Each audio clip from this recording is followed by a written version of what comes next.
Now you're feeling it. Find small business calm at ooma.com/radio. That's OOMA.com/radio. He might not have a badge, but we have faith in his killer instinct. Celebrate the 10th anniversary of famed detective priest, Father Brown. Stream the new season now, only on BritBox. That sounds like a marvellous plan. Plus, watch even more unofficial detectives in much-loved series, including Agatha Christie's Marple, Murder in Provence, and more. Expect intriguing mystery. Expect the Undetectives. Start streaming today at BritBox.com. At Intermountain Primary Children's Hospital, we made a bold promise to build the nation's model health system for children. Join us in realizing our vision for the future of pediatric care. So together, we can expand primary children's impact and ensure every child has access to the right care at the right place at the right time. For a century, Primary Children's has kept the child first and always. Help us continue to do so for the next 100 years.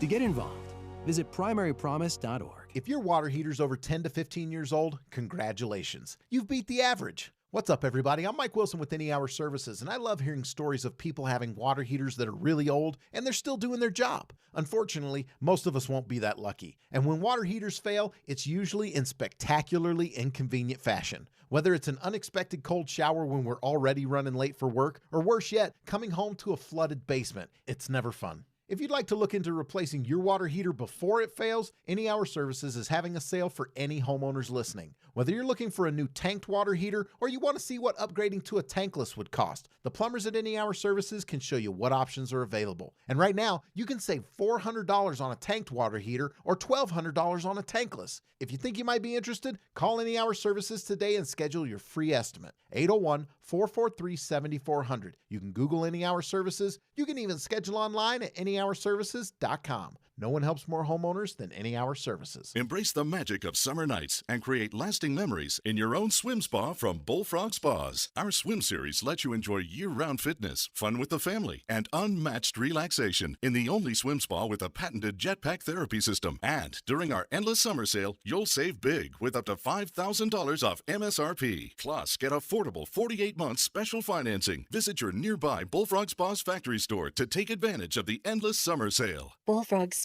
Peaceful body, peaceful mind, peaceful home. Traffic and weather together, brought to you by Granite Credit Union's high-yield savings certificates. And here's Andy Farnsworth. We've got some construction-related slowdowns on eastbound 80 heading towards Parley's Canyon from about the 2300 East exit all the way to the right into the mouth of Parley's itself. You're going to see some brake lights at the moment. South 15 cleared from earlier problems thanks to there was a vehicle in the HOV lane in North Salt Lake. And so you're clear of I-15 delays, it looks like, in both directions now in Salt Lake and Davis counties.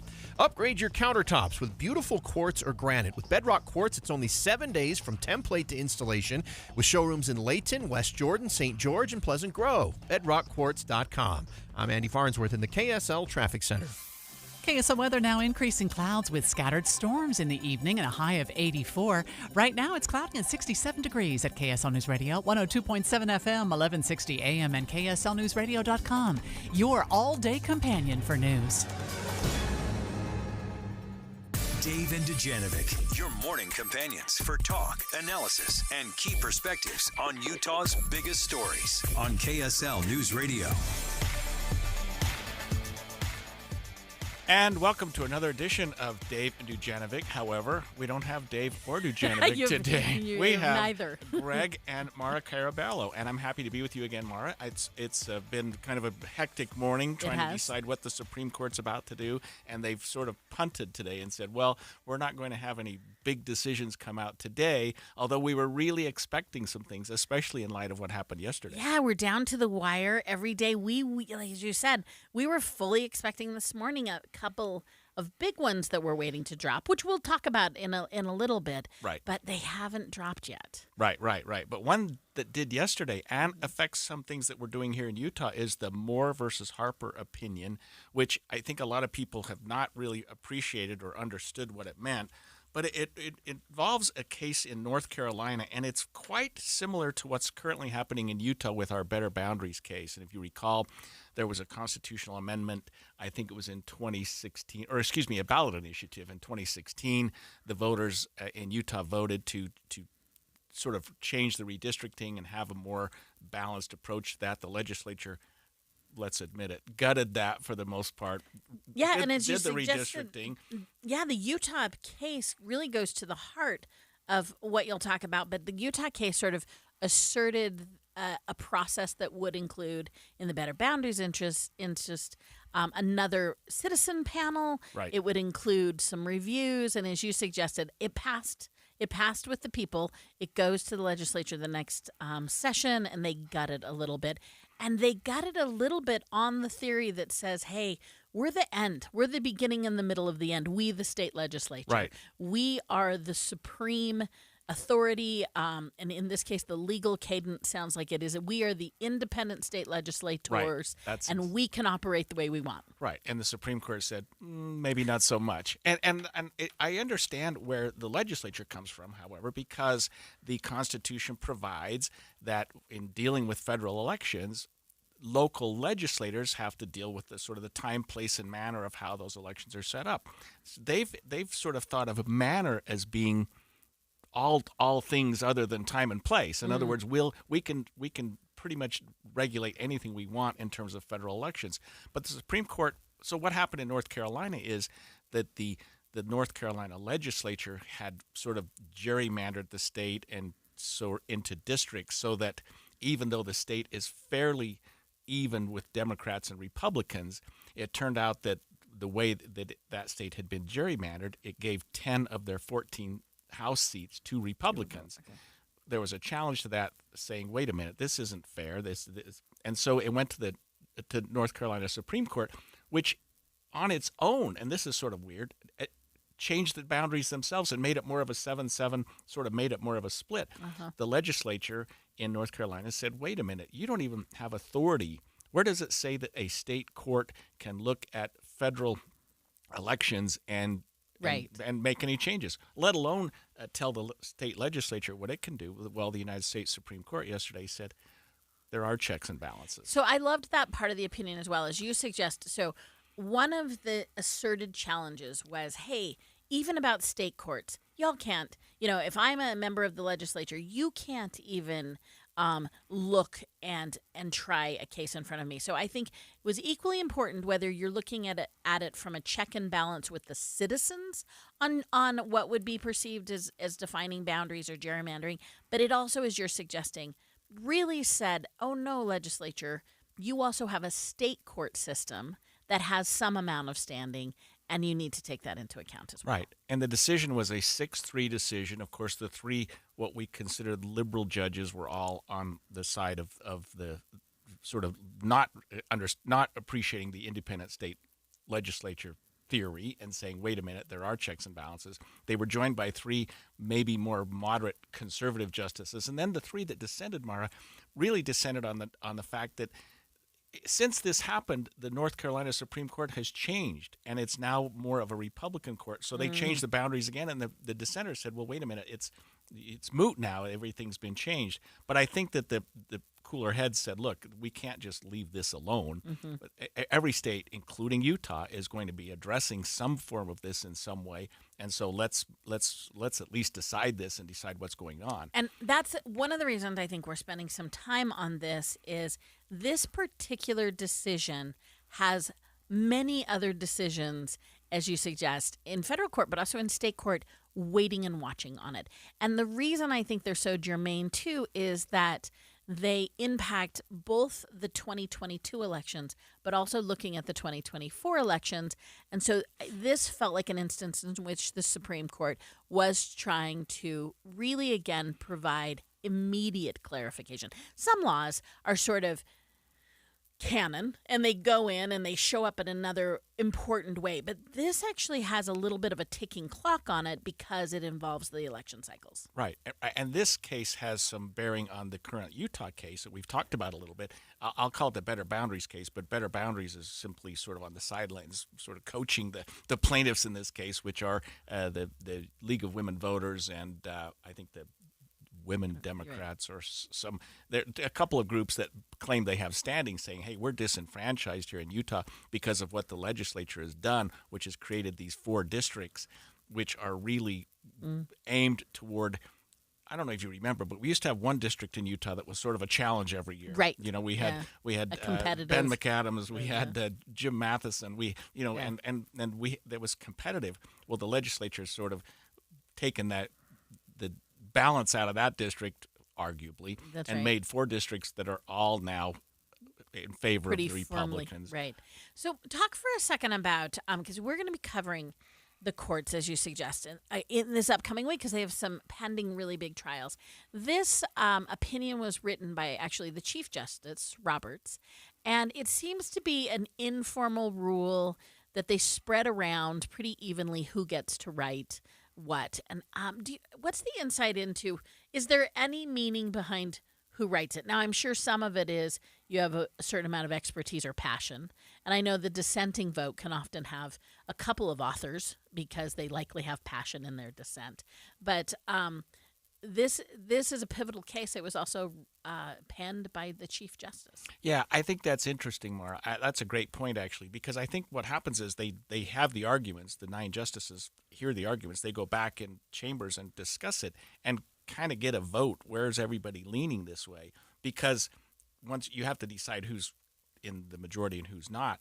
And then I assume, and I don't know, that the justices among themselves say, hey, I'd really like to run with this one. Let me do it. And so I don't know that there's any specific significance to be drawn from the Chief Justices writing this, although I would say it's probably good overall that a more moderate justice wrote it instead of one of the 3 perceived liberals. Right. Makes it more sort of a perceived mainstream ruling, right, if you will. Now, the court has done what I think, I'm going to assert that I expected it, meaning I contend that we put more political language on the court that is actually fair to the court, but they have done some unexpected things this year. It has not been just down the conservative, quote, liberal line. We've had, I was pleased to see we've had a couple of 7-2 opinions. Right. I like the consensus, and I love the 5-4. I mean, these are the hardest legal issues of our times, so having dissent makes sense. Well, and after Dobbs a year ago, I think a lot more attention, and you and I talked about this before the show started, a lot more attention has been brought to the Supreme Court. You made a good point that that's not a bad thing necessarily. Right. I mean, the public opinion of the Supreme Court has certainly dropped. Waned, yeah. And people believe it's a political body, but we're now talking about their cases in ways we didn't in the past. And again, acknowledging what an impact these legal cases have on our lives. So we're going to stay with the Supreme Court. We are going to have one of the key participants, as you suggested. There was a ballot measure called Better Boundaries, and it is what started the debate, if you will, in Utah on this very issue. And we are going to have one of the leaders of that movement join us for the next segment, so stay tuned. Dave and Dujanovic. Before Dave and Debbie get started each day, this station is all news all morning. And later today, we follow up on those stories as you drive home. Get important news all morning and all afternoon. Here on KSL News Radio. Summer in Utah means road trips and road work. This week, get information on the construction that will affect how you get around, roadwork plans around the state, repairs to potholes, and a future project in Spanish Fork. Summer construction, this week on KSL News Radio.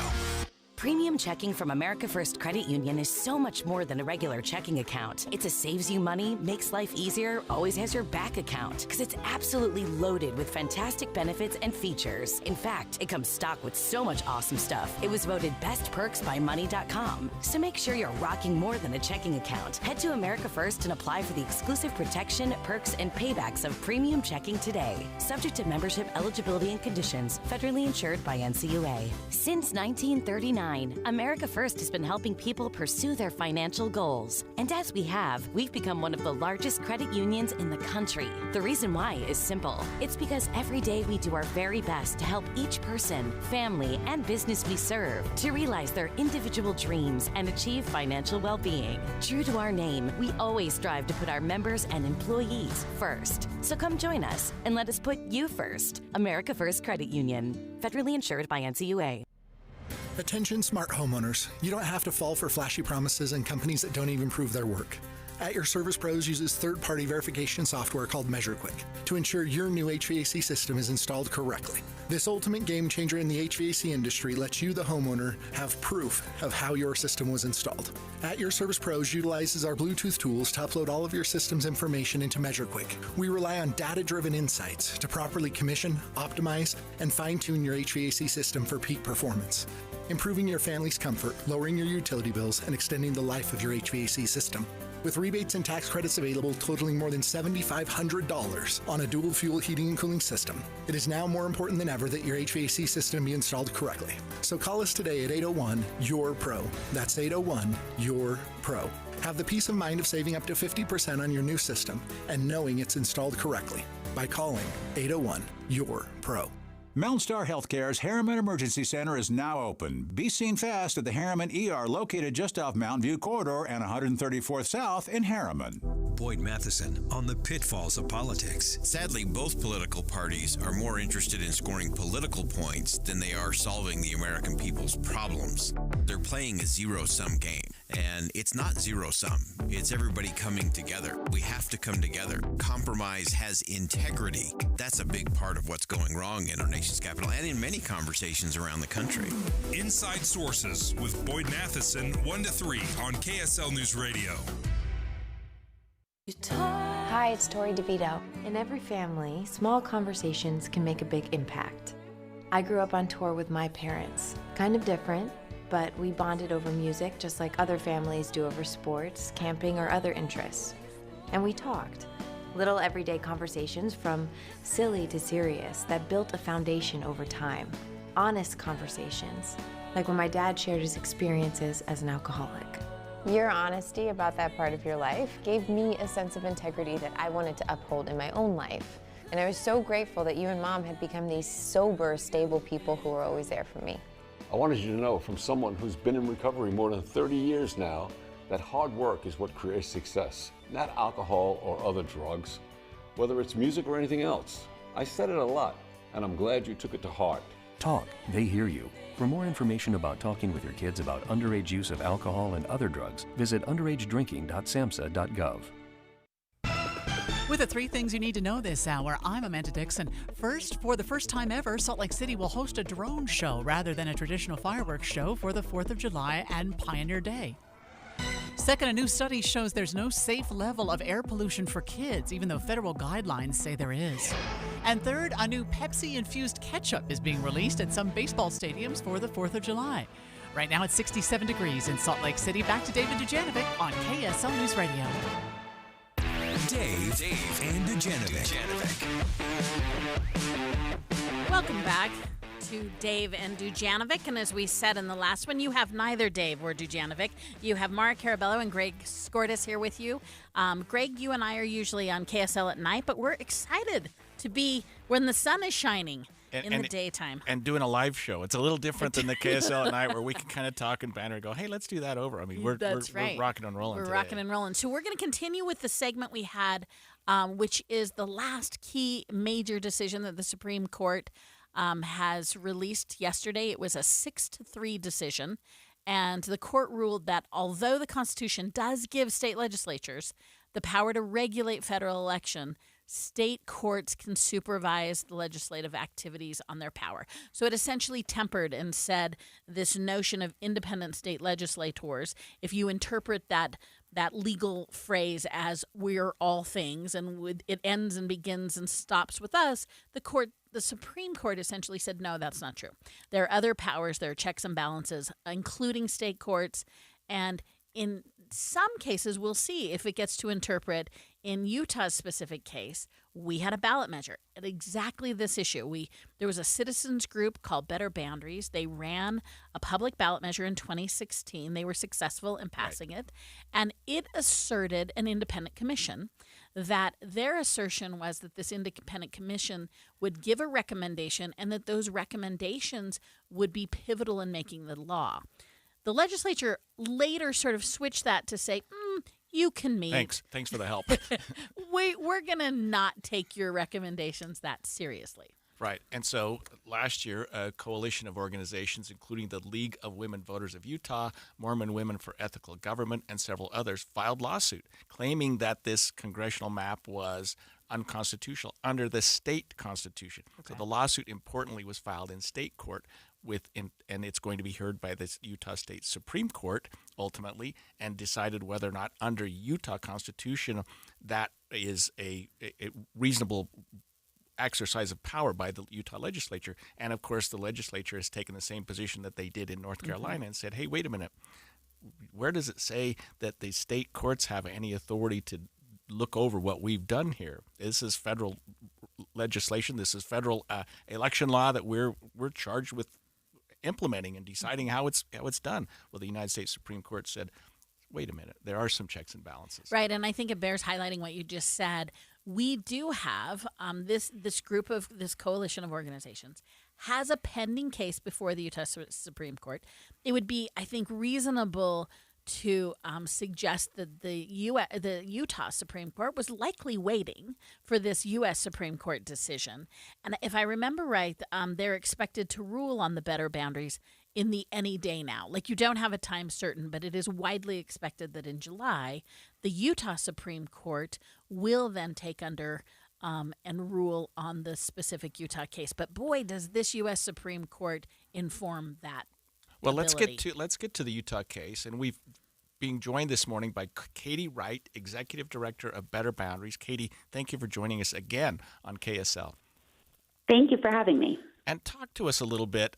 Maura and I have been talking about the significance of this. Let's talk about Utah. Let's talk about our case here and how this Supreme Court opinion that came down yesterday, we're talking about Maura versus Harper, could potentially affect what's happening in Utah. The Supreme Court case is pivotal. What it does is affirms that state courts have checks and balances over state legislatures. And we all know from civics class that this is the basic of democracy, is that you have checks and balances in place to prevent runaway power. We have a court date on July 11th. Better Boundaries is very proud to financially support the lawsuit and the plaintiffs in this case. And on July 11th, the Utah Supreme Court will hear interlocutory appeals from both the plaintiffs and the defendants. It is our hope that they'll hear the case, and we're optimistic that then it will move back down to the district court for a full trial and hearing of the facts. But what happened here in Utah, as you've mentioned, is twofold. One, we had congressional districts drawn behind closed doors, egregiously gerrymandered to make some voters' votes diluted and to elevate the status of some voters to achieve political ends, to keep politicians insulated from power and accountability. And that's just not right. The Utah Constitution has protections against that. We have an affirmative right to vote, freedom of speech, freedom of assembly, and all of these embedded rights in our Utah Constitution protects us against this sort of egregious partisan gerrymander. So and then the second claim, go ahead. That was kind of, Brad, could you be just a little more specific about what remedy would be ideal for you from the Utah Supreme Court? Yeah, that's a great question, and gets to the second claim that the repeal of Proposition 4, which was passed by Utah voters, itself is illegal and unconstitutional. So the Constitution says, the Utah Constitution, that Utahns have a right to reform their government, and we have an explicit right to ballot initiative. But when that's just, repealed by the legislature, it's hard for us to act on that right. So ultimately, of course, the plaintiffs and Better Boundaries hope that Proposition 4 in its original language is reinstated. The specific remedy for the maps right now is up to the courts and well into the future.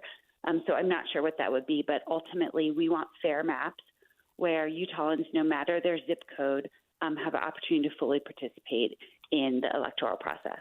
Katie, you talked about the hearing in front of the Utah Supreme Court on July 11th. Was that set in part because of the Maura versus Harper decision that we were waiting for by the United States Supreme Court? In other words, were we waiting for that to decide, for the Utah courts to sort of weigh in and see what their power actually is going to be? I can't speak to the date setting by the Utah Supreme Court. I am happy to see the ruling from Moore versus Harper.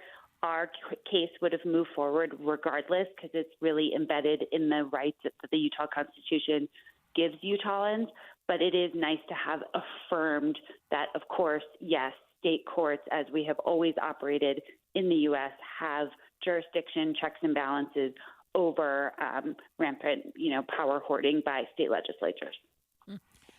If it wasn't timed that way, it certainly was lucky, don't you think, Maura? I mean, really, we were kind of waiting for this opinion to come down, and now the Utah Supreme Court has that in their hip pocket, and they can make a decision whether or not to stay this and do what the plaintiffs have asked, which is stay the imposition of it, or let it go back to the court now, the district court, where the trial court. It's also interesting. Katie brought up one of the remedies that they were looking for, but we have a little bit of a we could be looking for a nuanced decision from the Utah Supreme Court that could hit on two issues. And one is the issue the Supreme Court was working on, which is the actual drawing of maps and boundary definitions that happen after our census. The other one that Katie brought up that is important is maybe there could be clarifying interpretation of the standing of ballot measures. We're only one of a handful of states in the nation that actually guarantee the right to a ballot measure, which frankly is why Utah has a ballot measure. The onus to get on the ballot is incredible, right? As Katie will tell you, I mean, it's really hard to get on. Right. But they can't, it's not allowed to be eliminated because of its standing in our Utah Constitution. So I think we would be looking for two key indicators. What are they giving in terms of legal clarification on the actual mapping of Utah's districts? And two, are they giving any clarification on actually Utah ballot measure language or ballot initiative ability? Right. Well, Katie, we'll be watching this closely, and thank you for joining us this morning. Thank you so much. When we come back after the break, I'm loving this today, Maura. We're talking about the courts. We are. We're talking about the Supreme Court, and I'm a lawyer. I read this stuff. I'm geeky about that, but we're waiting for some other important decisions, and we'll stay with it. Okay, stay with us. 9:30 at KSL News Radio. I'm Amanda Dixon. Our top story this hour, people living in Collinston, Utah in Box Elder County say they have a new perspective on state history. Videos making the rounds online show seagulls descending on a swarm of grasshoppers destroying a field of crops. They say the birds helped save the crops, and they have a better understanding of how the early pioneers felt when seagulls helped them out all those years ago. Our top national story this hour from ABC News. A man is dead and a 19-year-old under arrest after a fight over movie theater seats. ABC's Alex Stone. When 19-year-old Enrique Padilla arrived with his girlfriend to the Century Rio movie theater in northeast Albuquerque on Saturday, police say 52-year-old Michael Tenorio and his wife were sitting in Padilla's assigned seats. Padilla was angry. Staff intervened. Padilla threw a bucket of popcorn at Tenorio and his wife. Tenorio pushed Padilla, then police say Padilla pulled out a gun and opened fire, hitting Tenorio, who fell to the ground. Tenorio died right there in that theater. Padilla was found hiding in a bush outside of an emergency exit at the theater.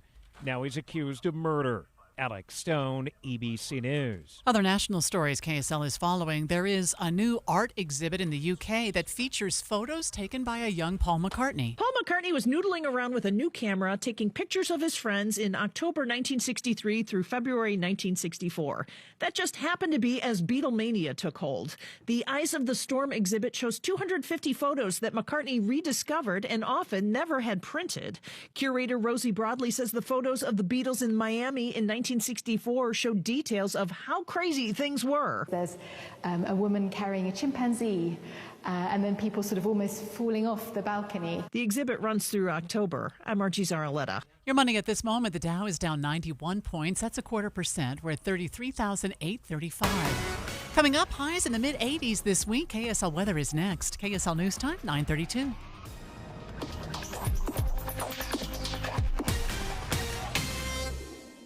We have enough people running around Broadcast House at 4 in the morning to field a football team. Producers, reporters, the traffic team, and us. This is Tim and Amanda. Join us each morning from 5 to 9 on KSL News Radio.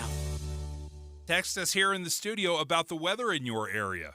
The Cypress Credit Union KSL text line is 57500. Hi, this is Dan, the laptop man from PC Laptops. Are you suffering from excruciating headaches, anxiety, and insomnia? You may be suffering from CMS, crappy monitor syndrome. That old computer screen from years ago could be the problem, exposing you to massive amounts of radiation frying your brain. At PC Laptops, we only carry screens that we've tested on our own eyeballs. Right now, purchase any PC Laptops desktop with an external monitor and get a free size upgrade. That's right. For example, if you buy a 22-inch monitor, you get an upgrade to 24 inches for no extra charge. Buy a 24, get an upgrade to a 27-inch monitor for free. We have brand new PC Laptops desktop computers starting from $11.99 or $29 a month, backed by a lifetime warranty. And to make it extra sweet, we're doing 0 interest for a year on approved credit. So run into any one of our PC Laptops locations right now or check us out at PCLaptops.com. That's PCLaptops.com. Because at PC Laptops, we love you.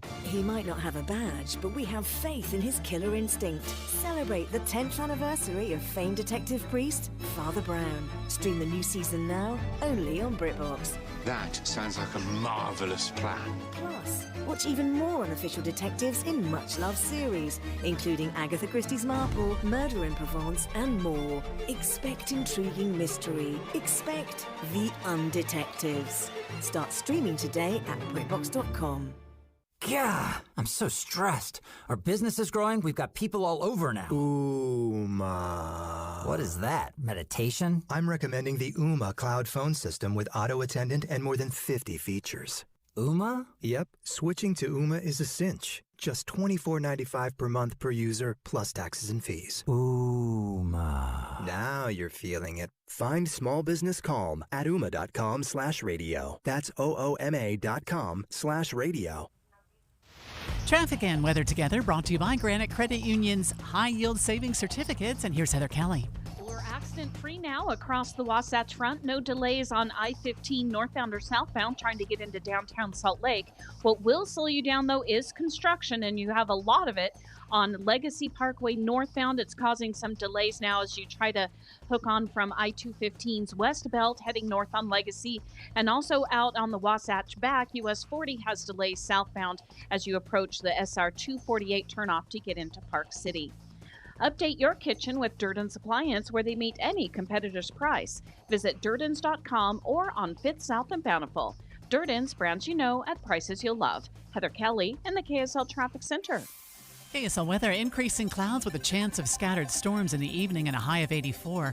Right now, it's cloudy and 67 degrees at KSL News Radio, 102.7 FM, 1160 AM, and KSLNewsRadio.com, your all-day companion for news. Dave and Dujanovic.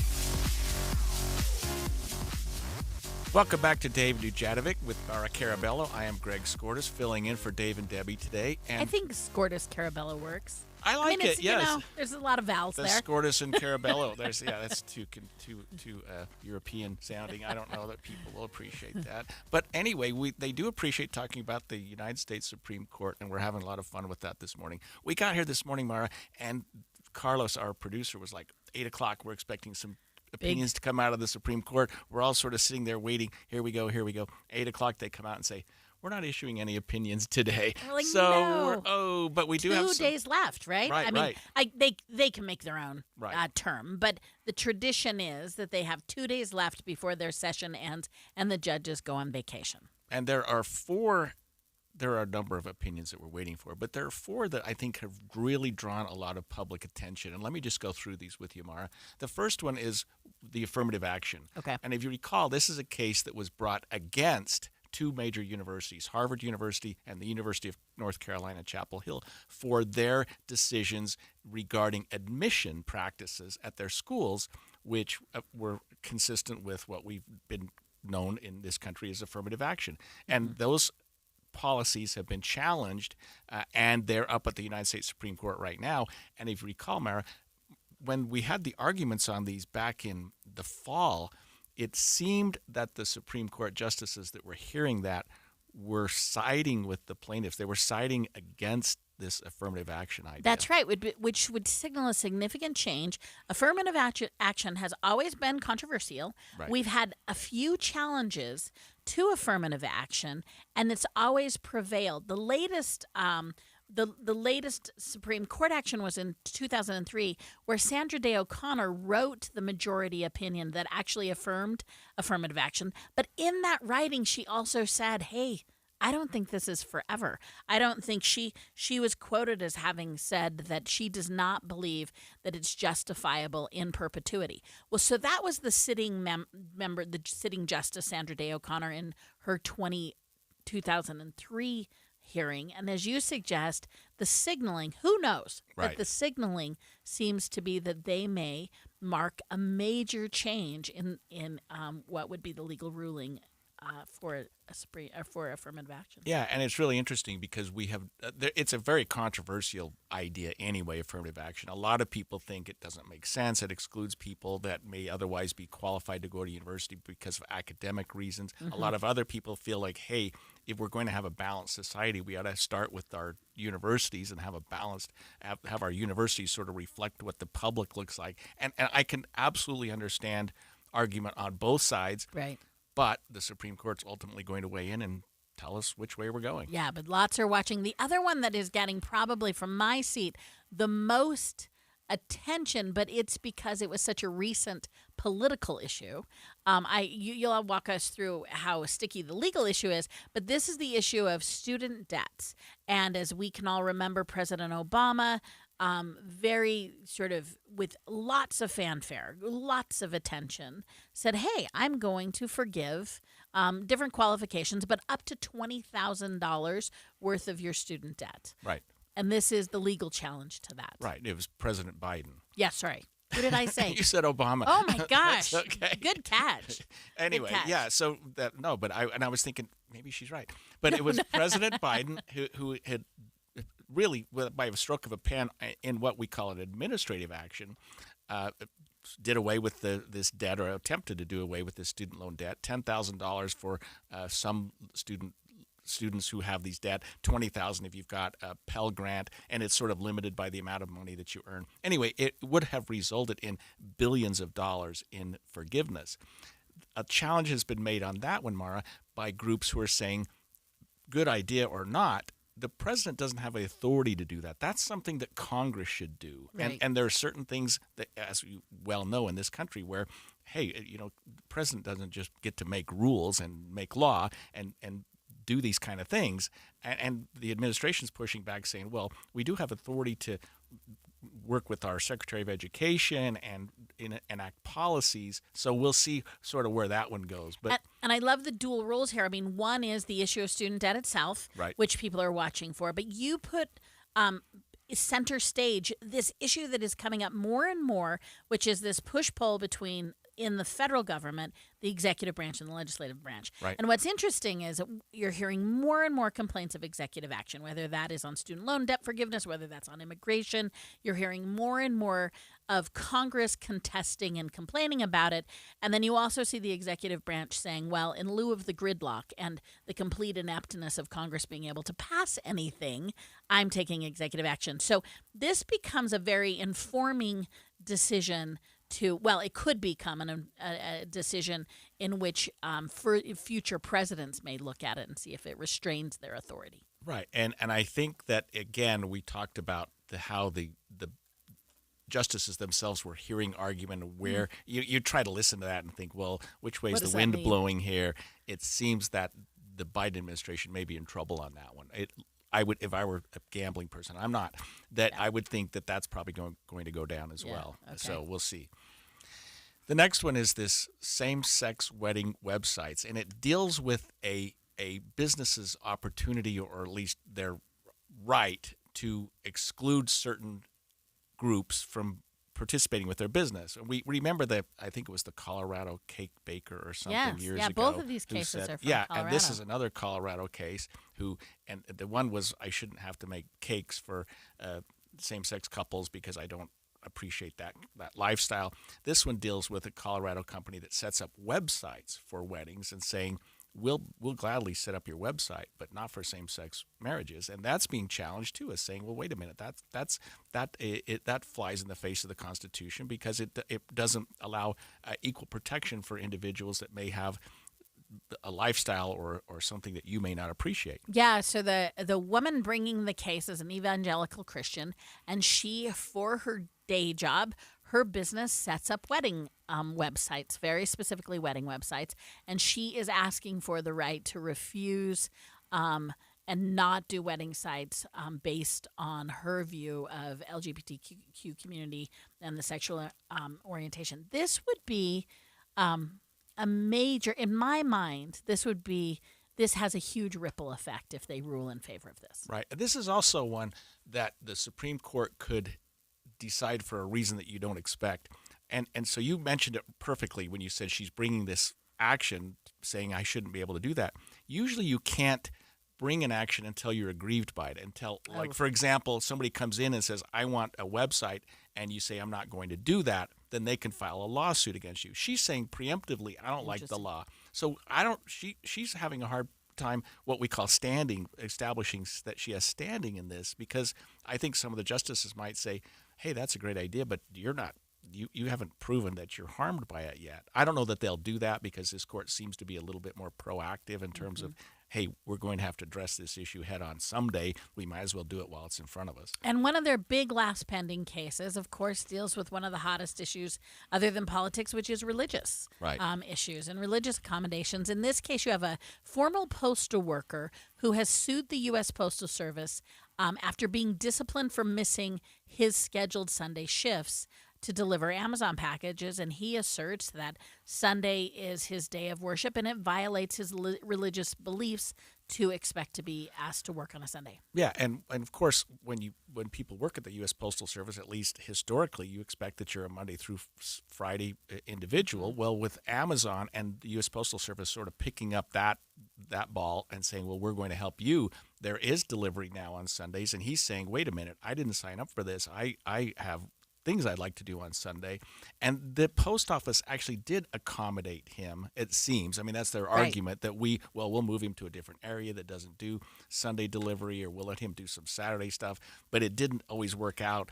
And he said, wait a minute, I'm bringing action against you because you're not accommodating my religious beliefs. So, Greg, you and I just spent a couple of minutes on each one. One of the reasons we prioritize this is that even just a taste of these cases, you start to see how they are the weightiest issues. They start to ripple, and I'm sure as you're listening to this, you can think of all the consequences. So we will continue to follow closely when the Supreme Court rules in the next couple of days.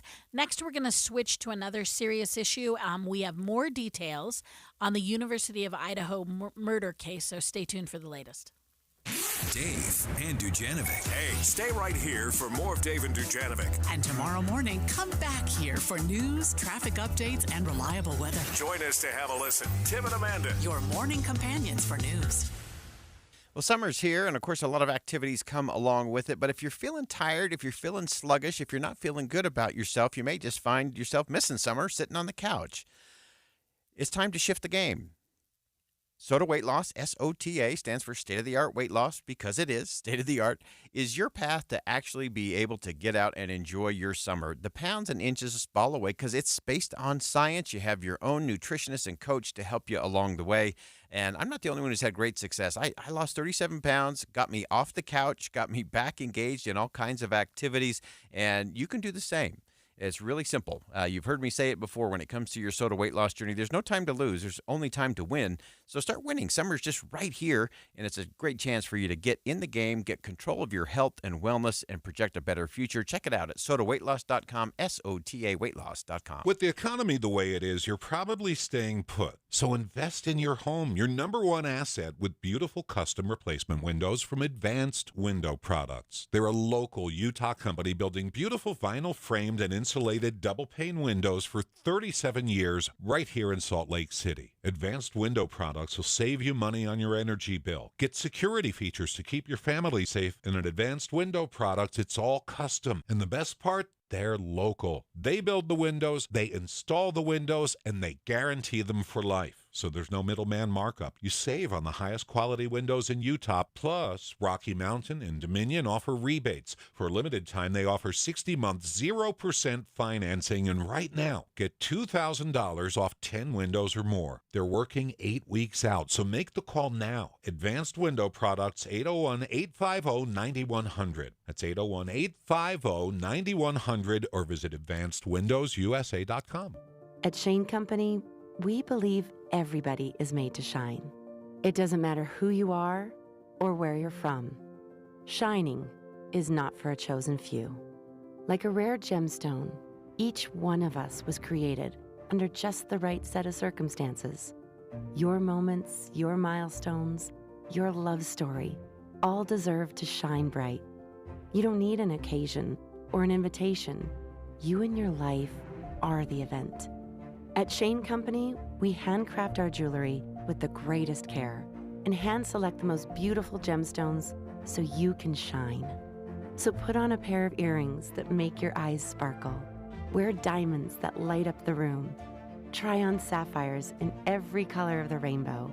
Give an heirloom that collects new stories with each generation. We're all made to shine.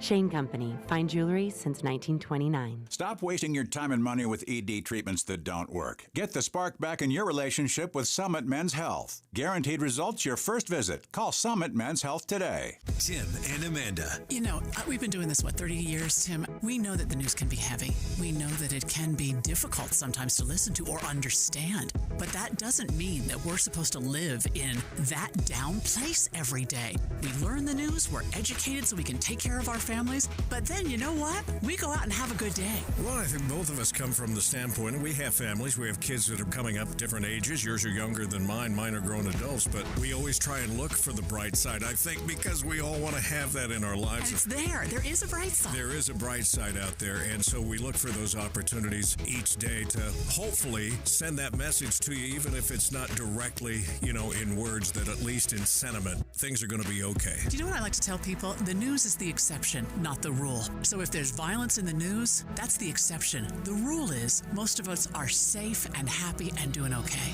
Amen. Utah's Morning News between 5 and 9 on KSL News Radio. With the 3 things you need to know this hour, I'm Amanda Dixon. First, Utah history is repeating itself as seagulls descend on and consume a swarm of grasshoppers in Box Elder County. Second, travelers back east have been dealing with thousands of flight delays over the past 3 days. And third, a man is dead and a 19-year-old under arrest after a fight over movie theater seats. Right now, it's 67 degrees in Salt Lake City. Back to David Dujanovic on KSL News Radio. David Dujanovic. And welcome back to David Dujanovic. I'm Greg Skordas, joined alongside Maura Carabello, and we're talking, Maura, about just this gruesome murder case that occurred at the University of Idaho up in Moscow, Idaho. It was back in, I think, last fall, and the suspect has been arrested. It's a Brian Koberger, who at the time was a student at nearby Washington State University. I think the schools are really separated only by 50 or 60 miles, and he happened to have been a criminology student, a grad student, really and kind of controversial. We've heard from at least one of his professors who said he was really sort of out there on a lot of issues. Anyway, he's presumed innocent, obviously. I'm just talking about the case and just where the probable cause is. But 4 young students up at the University of Idaho in Moscow were killed. They were all killed with a knife. It wasn't a gun. It was just brutal. And you kind of have to wonder, because there were actually at least one other student in the home when this occurred who was spared for whatever reason. Maybe she wasn't seen, or who knows. And then there was this manhunt that went all the way to Pennsylvania, where he was ultimately arrested, extradited to Idaho. He's facing 4 murder charges, and we learned yesterday that the Idaho authorities, the prosecutors there, have decided that they are going to seek the death penalty in this case. Right, which indicates, one, I think, doesn't it usually, Greg, maybe what they think is the success of the veracity of their claims, if you will. Yeah, you would the think. evidence they found, they feel good, or they feel confident, I should say, about those facts. And again, not presuming what the case will look like, but this was I think for many Utahns, University of Idaho feels, as we all know, Utah and Idaho have some blurred boundaries. I mean, Right. there's a lot of back and forth between it. And I think we can all relate to sort of what an Idaho town like that feels like. It feels like a lot of Utah towns. And this was particularly violent in the slaying of, and here's their ages.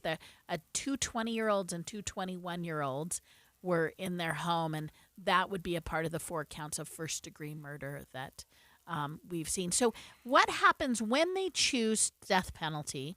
Are there any other procedural changes or just the gravity of the decision? Actually, it makes a lot of difference. If you recall, 4 months ago, we were having the same conversation about Lori Vallow. Right. And at the time, authorities in Idaho were seeking the death penalty against her. They backed out of that. Actually, the judge backed them out of it and said, "Look, you haven't given defense enough time. You don't. If you want to proceed with this trial, we're going with, and it's not going to be a death penalty case."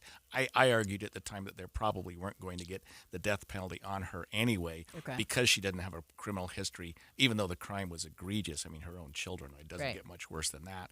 But she also had some mental health issues. But to answer your question, I've prosecuted death penalty cases and I've defended death penalty cases, and you don't, as a prosecutor, take those cases lightly. In other words, because you can file the death penalty doesn't mean you should. Okay. And to answer your question, you not only do you want to make sure that you've got a case that fits on all fours with the death penalty, but you have to have a strong enough case to get to the penalty phase, because in Idaho and in Utah, the death penalty actually requires 2 separate trials. That's procedurally makes it much more difficult. You have what we call the guilt phase, which is a trial like we all know, where you have the jury, they hear the evidence. At the end of the trial, they come back and say guilty or not guilty.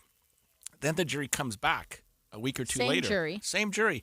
And they have what's called the penalty phase, where the whole rules are different. And it's not about did he or didn't he. It's about who is this person. We'll talk about the egregiousness of the crime, the aggravating factors, or maybe his upbringing, the mitigating factors, where there's things that went on in his life that, and I'm just talking hypothetically, right, that would have contributed to this sort of mindset. And so it's 2 separate trials. You have a 12-member jury. It has to be unanimous. I mean, the rules are a lot different with death penalty cases than they are with just the regular run-of-the-mill murder case. So let's go. I want to ask you a question specifically about this defendant. So we'll set it up. That was a perfect setup of what's about to happen. We've already had the first couple indications. Again, we know what he's going to be charged with: 4 counts of first-degree murder and 1 count of burglary. And in this instance, the stakes go to the death penalty. So in the very first start, the judge actually is who entered a not guilty plea on his behalf. Can you remind us why the judge did that? Because he wouldn't. I mean, it was an awkward exchange, and this case was brought by a grand jury, so there's not a preliminary hearing. Okay. And so he had an arraignment. He went straight to the arraignment. I don't want to complicate it too much, but otherwise you'd have a preliminary hearing. But anyway, the judge asked him some questions. Do you understand what you're charged with? Do you understand about you working with your lawyer? And he answered. And he answered all those questions, and the judge says, "Okay, how do you wish to plead?" And he stood silent. And so the judge entered a not guilty plea on his behalf.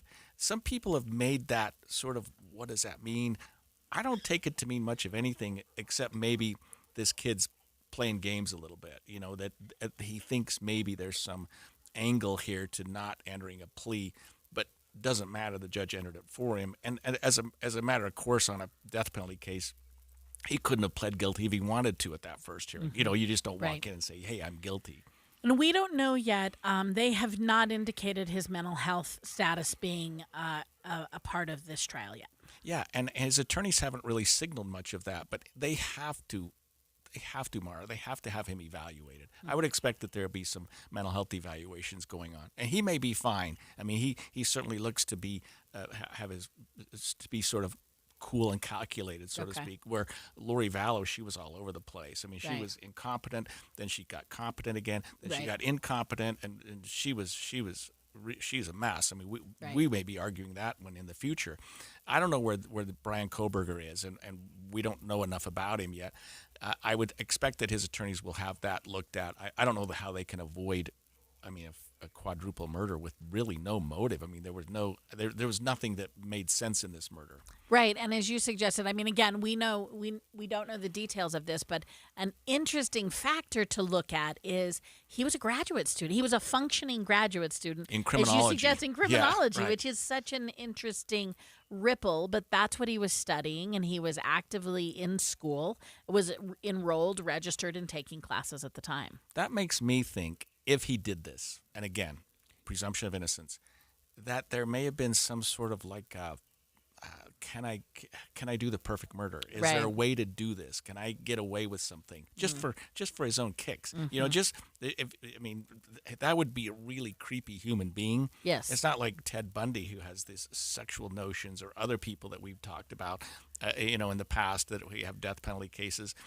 But I mean, this looks to have been, if he did this, a pretty calculated, cold. But I mean, I say that because it wasn't too calculated. It wasn't too smart. I mean, he drove his car away, left DNA at the scene. Right. I mean, nobody that commits murder. But and then, maybe what is going on in his head. Right, yeah. Yeah. So I want to move to, because you have been the legal analyst for KSL. You're on the air, but you actually did go and were physically there also for the Lori Vallows trial. And there's something that's a little similar. In fact, the judge actually alluded to the Vallow trial, and that's the issue of the judge warning about cameras in the courtroom. Why are they worried about this, and what has the judge instructed? Sort of the small town notion, Maura, that is to say, you don't want to taint your jury too much by having them hear or see things that are going on during the trial. So oftentimes a judge will have a single camera, and the media will all use what they call the pool still camera. In the Vallow case, they had a sketch artist. They didn't have cameras at all in the courtroom. And we'll see what the judge does in this case, but they're always worried in these small towns. Too much exposure. Too much exposure. Too much opinion, if you will. You don't want to get a mistrial and have to do the trial over because your jury is. So how hard is it going to be to seat a fair jury in this? Again, we did it in Lori Vallow, which was high profile. They may have to move it to the bigger city, but right now it looks like they're going to keep it up in Moscow, Idaho, and all we need to do is get 12 people who are willing to be fair. Okay, well, top of the hour, upcoming CNN has released exclusive audio. We're going to review it. Stay tuned. Listen on the KSL News Radio app and in your car at 102.7 FM. KSL News Radio, your all-day companion for news. It's 10 o'clock at KSL News Radio. I'm Dan Bomas. KSL's top story this hour. Our record-breaking snowpack almost completely melted now in what experts say was a near-perfect spring. National Weather Service meteorologist Linda Cheng says the temperatures worked out just right. We didn't have any significant warming, and we didn't have any significantly cold temperatures. It's just kind of moderate temperatures, kind of up and down every day. KSL.com reports some areas got more than 80 inches of water and still didn't have bad flooding. The last of the snow will continue to melt with temperatures in the 80s for the rest of this week and 90s through the weekend. Our top national story this hour from ABC News. President Biden on his way to Chicago to deliver what the White House says is a major speech on his economic policy. Speaking to reporters outside the White House, Mr. Biden says he's confident the U.S. will avoid a recession this year. I've been hearing every month it's going to be a recession next month. The consensus is 2/3 of the economists and the major leaders in the banks think we're not going to have a recession. His staff has been calling the policies Bidenomics, though the president says he's never used that term. Your money at this moment, the Dow Jones average down 77 points on the day right now, while the NASDAQ is up 59. And our KSL weather, there's a chance for a thunderstorm today and tomorrow. That's next. KSL News Time, 10:01. Start your days with knowledgeable, friendly voices telling you about the latest news and weather out there. Hi, this is Tim Hughes and Amanda Dixon. In the business of waking you up each morning from 5 to 9. On KSL News Radio. Where do you go to celebrate Independence Day in a big way without the big budget? Fun, food, a ping pong ball drop with prizes, and of course an incredible fireworks display, a free concert at 7:30, and more. You go to Bear Lake. She got the blue jeans painted on tight that everybody wants on a Saturday night. She got the Celebrate freedom this year in beautiful Bear Lake with country music star David Nail live. Monday, July 3rd at Heritage Park in Garden City at Bear Lake. Bring your blankets, bring your lawn chairs. Activities start at 4.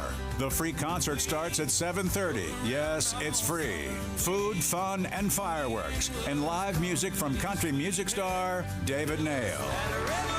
Monday, July 3rd. For lodging and more information, go to bearlake.org. Hey, Derek Overstreet here from the New Millennium Group, financial advisors in Utah. You know, I've been helping people retire in the state of Utah for the last 20 years. The way we do that is we actually find out what is important to you. We create a step-by-step plan that takes into consideration your income, your debt, whether you want money from real estate, stock market, annuities, life insurance, whatever. If you want to deal with professionals, people that are fiduciaries and have a legal responsibility and obligation to do what's in your best interest, give my team a call at 888-999-6370. That's 888-999-6370. Or go to my website, utahsfinancialplanner.com. If you'd like to retire 3 to 5 years before you thought it was possible, give my team a call right now. 888-999-6370. That's 888-999-6370. Hi, we're Comparion Insurance Agency. Right now you're thinking, Comparion, never heard of them. We know. We also know that you have no idea that Comparion Insurance agents are local and provide expert advice. So to help it stick, we're going to say local agent 4 times in the next 15 seconds. Ready? Go. Our local agents know you and your community. Our local agents offer insurance from top carriers. Our local agents have minty fresh breath. Find us at ComparionInsurance.com. Comparion Insurance Agency. Local agents, expert advice. And there's number 4. He might not have a badge, but we have faith in his killer instinct. Celebrate the 10th anniversary of famed detective priest, Father Brown. Stream the new season now, only on BritBox. That sounds like a marvelous plan. Plus, watch even more unofficial detectives in much-loved series, including Agatha Christie's Marple, Murder in Provence, and more. Expect intriguing mystery. Expect the Undetectives. Start streaming today at BritBox.com. If you've got a honey-do list with electrical, plumbing, heating, or air conditioning projects on it, Any Hour Services can help. Call Any Hour Services, electrical, plumbing, heating, and air. anyhourservices.com. Traffic and weather together, brought to you by Granite Credit Union's high-yield savings certificates. Here's Heather Kelly. Well, it's the orange barrels that are going to create the problems for drivers right now. No matter where you're going, most of the roads have some type of construction going on. That includes northbound Legacy Parkway in North Salt Lake, the east side belt heading north toward Parley's Canyon, and in Wasatch Back, US 40 always causes delays as you head south away from I-80 toward the SR 248 turnoff to get into Park City. It's the summer tour sales event at Murdoch Chevrolet. Take up to $6,000 off or 1.9% for 3 years on select Silverados. Murdoch Chevrolet in Logan, Woods Cross, or online at murdochchev.com. I'm Heather Kelly with traffic in KSL News Radio. And our KSL weather, a chance of thunderstorms today and tomorrow with a high around 84. It warms up through the rest of the week with highs in the upper 90s by Monday. And right now, we're looking at 67 degrees, mostly cloudy skies at KSL News Radio, 102.7 FM, 1160 AM, and KSLNewsRadio.com, your all-day companion for news. Dave and Dujanovic. Welcome back to Dave and Dujanovic. Maura, Carabello, and Greg Skordas are here today. It's been a great first hour. We're looking forward to the second hour. We're going to tackle a bunch of topics, and we're going to lead with news about former President Donald Trump. He has been in the news often about an issue of classified documents and that have been at his house. And we should remind people the question as soon as you start talking about Trump's classified documents, you always hear but what about? What about Pence? What about Biden? And I think what we should start this segment is by saying those are comparable in terms of who had highly confidential or classified information after they left the Oval. What's unique about the Trump case is they're not sort of refuting whether he had it, but rather is did he disclose it? Is he evading? So the issue is not the documents directly. It is the documents, but it's sort of what was the process leading up to discovery and how accurate has Trump been about the documents he has. Right, because a lot of people have said, well, wait a minute, including Trump himself, why isn't Biden being prosecuted for the documents that were underneath his Corvette in the garage? Yeah. And I think the argument that the Department of Justice might make, and I'm not making it for them, is, hey, we contact Biden, we contact Pence, they turn the documents over. Trump's people not only didn't turn them over, allegedly, but they hid them. And one of the things, my wife's an attorney, we talk about this a lot, and one of the things that's difficult in the Trump case is the concept of what we call mens rea. In other words, it's not enough that you have classified documents, but how can you prove that he knew they were classified documents? How can you prove that he had the knowledge, that he knew what he was doing? Well, some tapes have been released within the last couple of days from some media people that were talking to him about these documents, and here's what he had to say. Let's see here. Yeah. I just found, isn't that amazing? This totally wins my case, you know. Mm-hmm. Except it is like highly confidential, secret. This is secret information. Look at this. This totally wins my case. And what he's talking about, Maura, his case, and by the way, he says these are highly confidential, secret information. So he's going to have a hard time arguing that he didn't know that these were classified documents. I mean, that tape goes on to say this was done by the military and given to me. Right. As president, I could have declassified it, but now I can't. So that, to be clear, was something that CNN had released of an audio recording that was him talking to, I don't want to say friends, but, right. Casual conversation with a group of people in which he was highlighting the fact that he did have these documents. Yeah, and my good friends tape record me all the time. I mean, you wonder what's going on there. But when he's talking about this totally wins my case, just to put it in perspective, he was being accused of sort of facilitating a war with Iran, and these documents supported the notion that there were some military leaders in the United States who were encouraging attacking Iran. And he's saying, look, this wins my case. It wasn't me. I wasn't the one that was trying to attack Iran. It was the military. And here, I've got these classified documents that I shouldn't have that prove my case. So it's a kind of a two-edged sword for the former president, because on the one hand, he's saying, look, I didn't try He's defending on the But issue. on the other hand, he shouldn't have had these in the first place. And he acknowledges that by saying these are highly confidential, secret information. Now, he has backtracked on that a little bit. Since these have been released, he said, look, I didn't have any documents. I don't know what you're talking about. I was just BSing. Right. He said this was bravado. This was just me boasting I had these documents, but I really didn't. Right. Which, actually, if you know Trump, there may be some truth to that. That's because right. he's full of bravado. Yeah, and so this is a direct contradiction to claims that he was saying, those were all just stories. That was, once again, the media going out of control, newspapers, magazines. So let's compare that, and we'll show you a clip now that's from a 2021 meeting in Bedford, New Jersey. That was a massive amount of papers and everything else talking about Iran and other things. And it may have been held up or may not, but that was not a document. I didn't have a document per se. There was nothing to declassify. These were newspaper stories, magazine stories, and articles.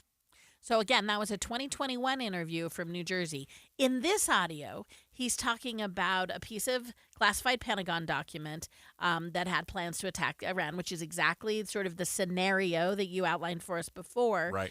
And he was he very clearly said in that audio, I have none of these documents. Yeah, and of course we know that the FBI went in with a search warrant after he had been asked and after his attorney had agreed to turn over all the documents, and the attorney actually went in and testified under oath, hey, I've given you everything. They go in, the FBI goes in with a search warrant, and they find boxes, they find reams, they find huge amount of documents that were not turned over. Of course, we now know that his attorney has said, wait a minute, I didn't sign up for this, and he withdraws. I'm not your attorney anymore, and may have even turned evidence against the former president, against his former client. Donald Trump's saying at the time there were no documents. Donald Trump also saying they were not classified documents, and we have a tape that shows that he did understand them to be secret. He did understand them to be confidential, and of course we know that the documents were found. But I'm going to ask you this, Maura, because you're so tied in politically. It seems like every time we have a story about Donald Trump and he, making up things, or he gets indicted in New York, he gets indicted in Florida, his poll numbers increase. Yeah, he was neck and neck with DeSantis. Now he's something like double-digit points ahead of him. He's an astonishing political unicorn, isn't he? I mean, he contradicts all conventional wisdom. You see this most in even this epic interview he did with Fox News last week, where it was it was Fox News, it was conservative interviewer, and yet he gets sort of very much challenged and eviscerated. And as you said, and you listen to the two tapes we just showed, and you think it's pretty condemning information on face. They're both from his own voice. And yet, you routinely see, statistically, 30 to 40% of Americans listening to those tapes will double down on their defense of Trump. Right. And that's what's interesting. So, I think you and I are trying to take out what your view is of Trump or whether you support him or not. But it's interesting that Donald Trump, from his very beginning, indicated to all of us, hey, I can do just about anything I want, and now he's and I won't that. lose Right. support. Right. And he seems to be very right. Right. And what's also interesting is during the exact same political cycle, Trump can do something outrageous. The guy running against him next to him could do something maybe not as outrageous, but maybe dumb, and he just gets shellacked for it, right? Right. He gets completely eliminated. Right. And there's barely a breeze that passes in, Trump's political windstorm. So he is a unique individual in American politics, and he does what he uses audaciousness. And I think when people are audacious, our brains are sort of wired to not expect audacity in that way, to not expect such blatant disregard or contradictions that I think we tend to moderate people who are pretty outrageous. Right. And as a former prosecutor, I listen to these tapes and think, I wished I had tapes like that in trials that I was prosecuting, sure. because they're so compelling. But the best defense is a good offense. And Trump is taking that as saying, well, this is a political prosecution. This was just bravado. You guys can believe what you want. This is a Democratic hack job. And it seems like a large percent of Americans, and certainly maybe a majority of Republicans, have bought into that, whether it's true or not. Right, they have, and I mean, it is his secret weapon about who he can appeal to. I mean, you have this incredibly rich silver spoon upbringing who has tapped into the voice of sort of every middle class American as well. Well, let's take a break and talk about the current president after we come back, and we're going to talk about a new concept, Bidenomics, whatever that means. We'll break it down. Dave and Dujanovic. Did you know Utah has just one all-news station in the morning? It's this one, weekday mornings between 5 and 9. Start your days with us. We're Tim Hughes and Amanda Dixon. Your morning companions for news. Summer celebrations are almost here. You can light off your own fireworks until 11 p.m. on the 2nd, 3rd, and 5th, midnight on the 4th. And the fireworks stands are open. Even if it's green, it can still burn. Don't burn down Utah. And come here for updates on safety and restrictions. KSL News Radio, your summertime fun companion for news. Here at the Almond Joy Factory, where tropical vibes abound, we use soft, fresh tasting coconut. The crunchiest almonds and delicious chocolate candy. Ah, but do you know what our most important ingredient is? Sometimes you feel like a nut. Sometimes you don't. Almond Joy's got nuts and something even way better than that. Yes, Almond Joy is made with almonds and joy. Whether you own a local business or a global one, you're always looking for ways to position your operation to create opportunities and move on them faster. With Bank of America, you get access to experts, award-winning insights, and business solutions so powerful, you'll make every move matter. Locally and globally. Visit bankofamerica.com/banking for business to learn more. What would you like the power to do? Copyright 2023 Bank of America, N.A. Attention smart homeowners. You don't have to fall for flashy promises and companies that don't even prove their work. At Your Service Pros uses third-party verification software called MeasureQuick to ensure your new HVAC system is installed correctly. This ultimate game changer in the HVAC industry lets you, the homeowner, have proof of how your system was installed. At Your Service Pros utilizes our Bluetooth tools to upload all of your system's information into MeasureQuick. We rely on data-driven insights to properly commission, optimize, and fine-tune your HVAC system for peak performance, improving your family's comfort, lowering your utility bills, and extending the life of your HVAC system.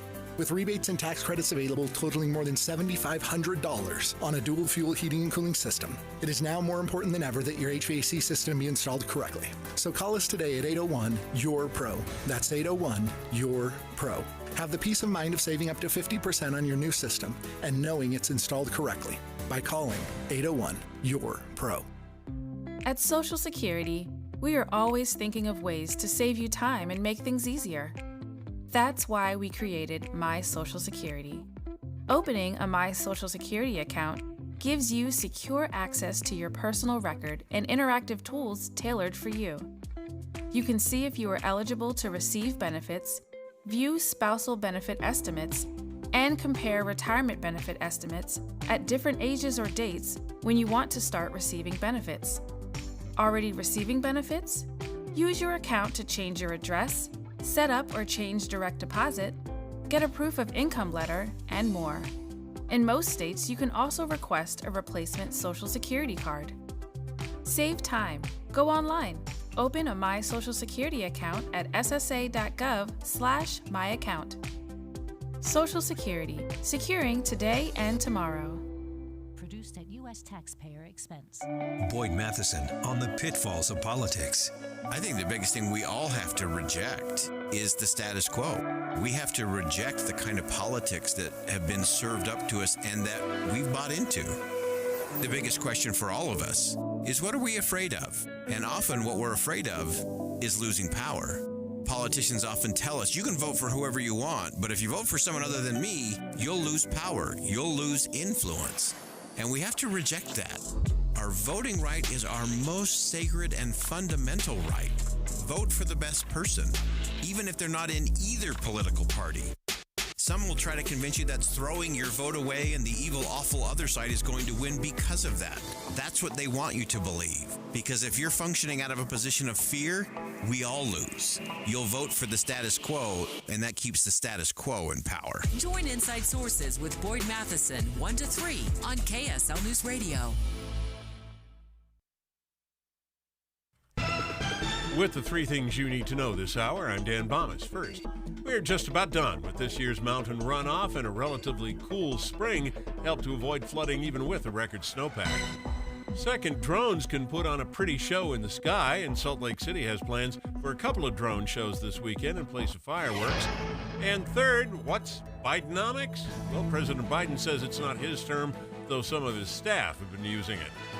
Right now, 67 degrees, mostly cloudy in Salt Lake City. And back to Dave and Dujanovic on KSL News Radio. Dave and Dujanovic. Dave and Dujanovic.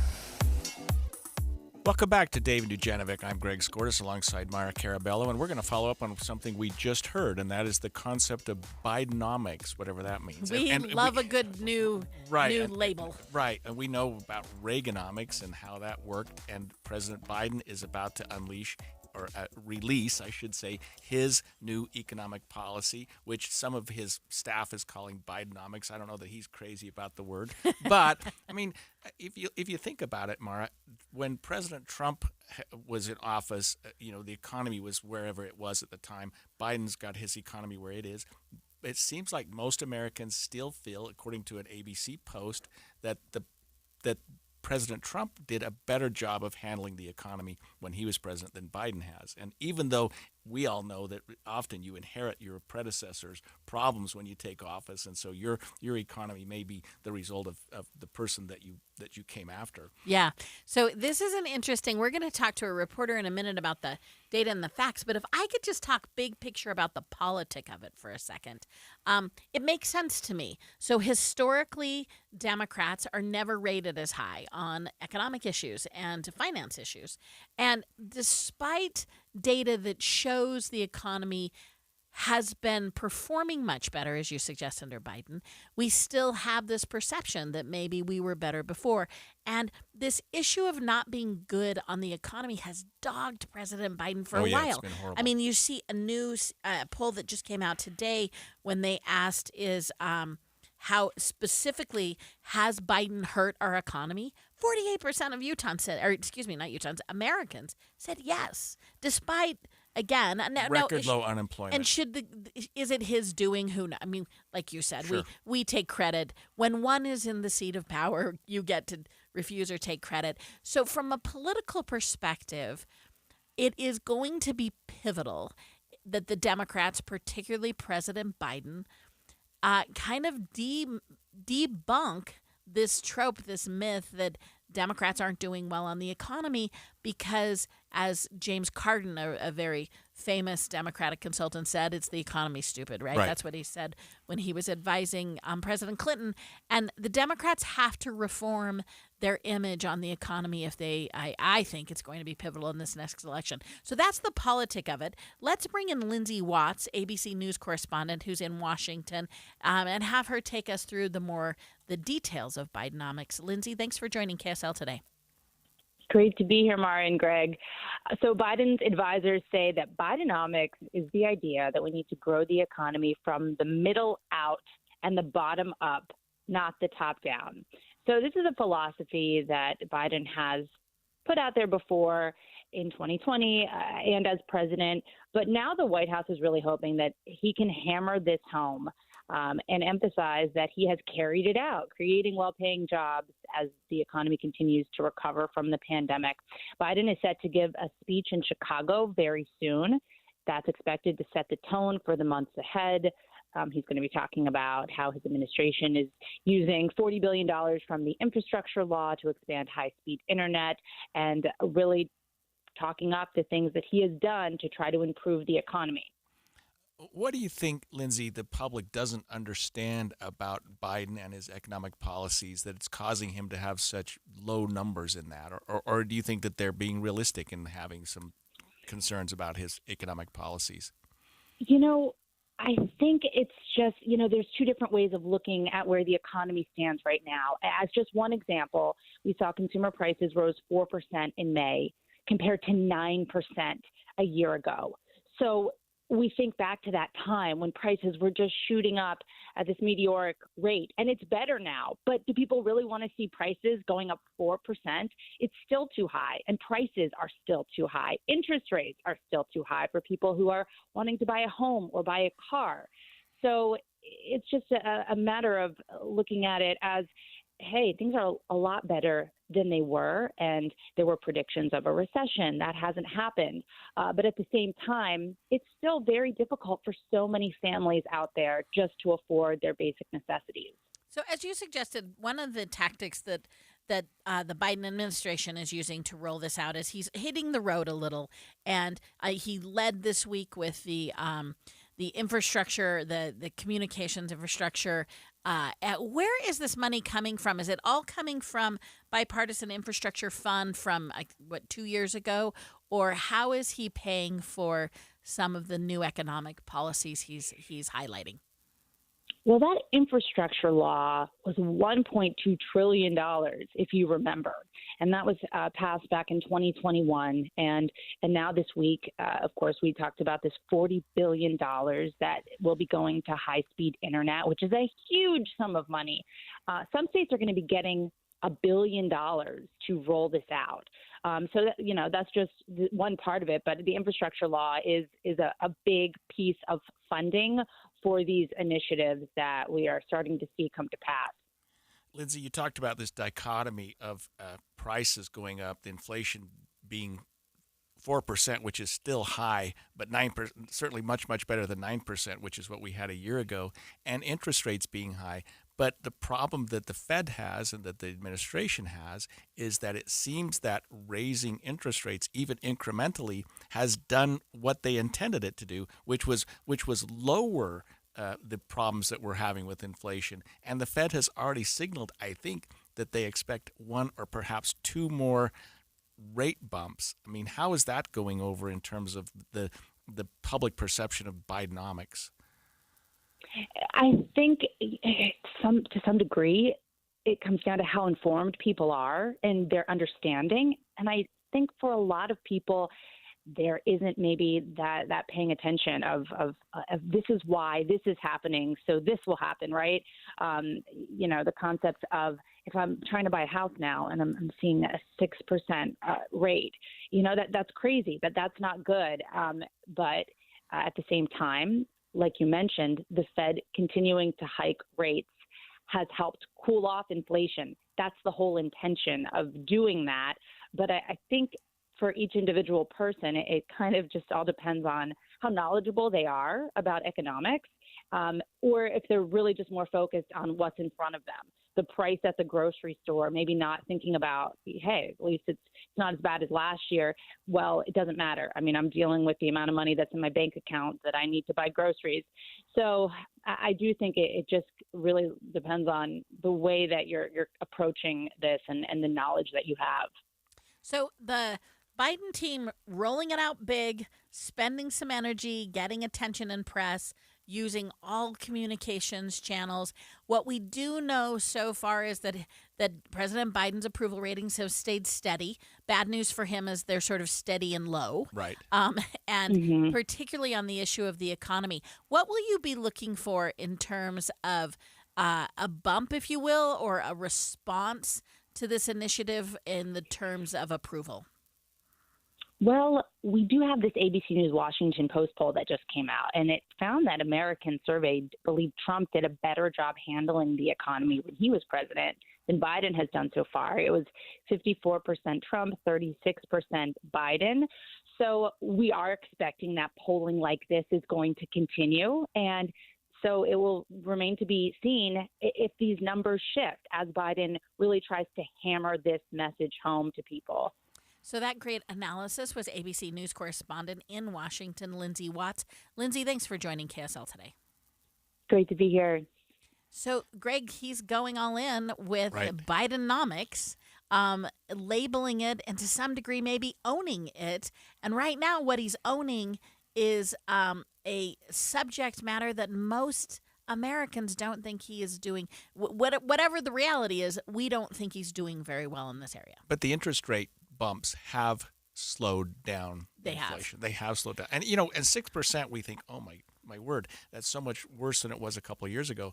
But some of us can remember buying homes back in the 80s when we were paying double-digit interest rates and thought that was good. And the major indicators of recession are no longer there. You listen to most economists, and they're no longer even hedging that much on whether we're going to see a recession. So we will continue to follow the Bidenomics, see if it catches. Stay with us.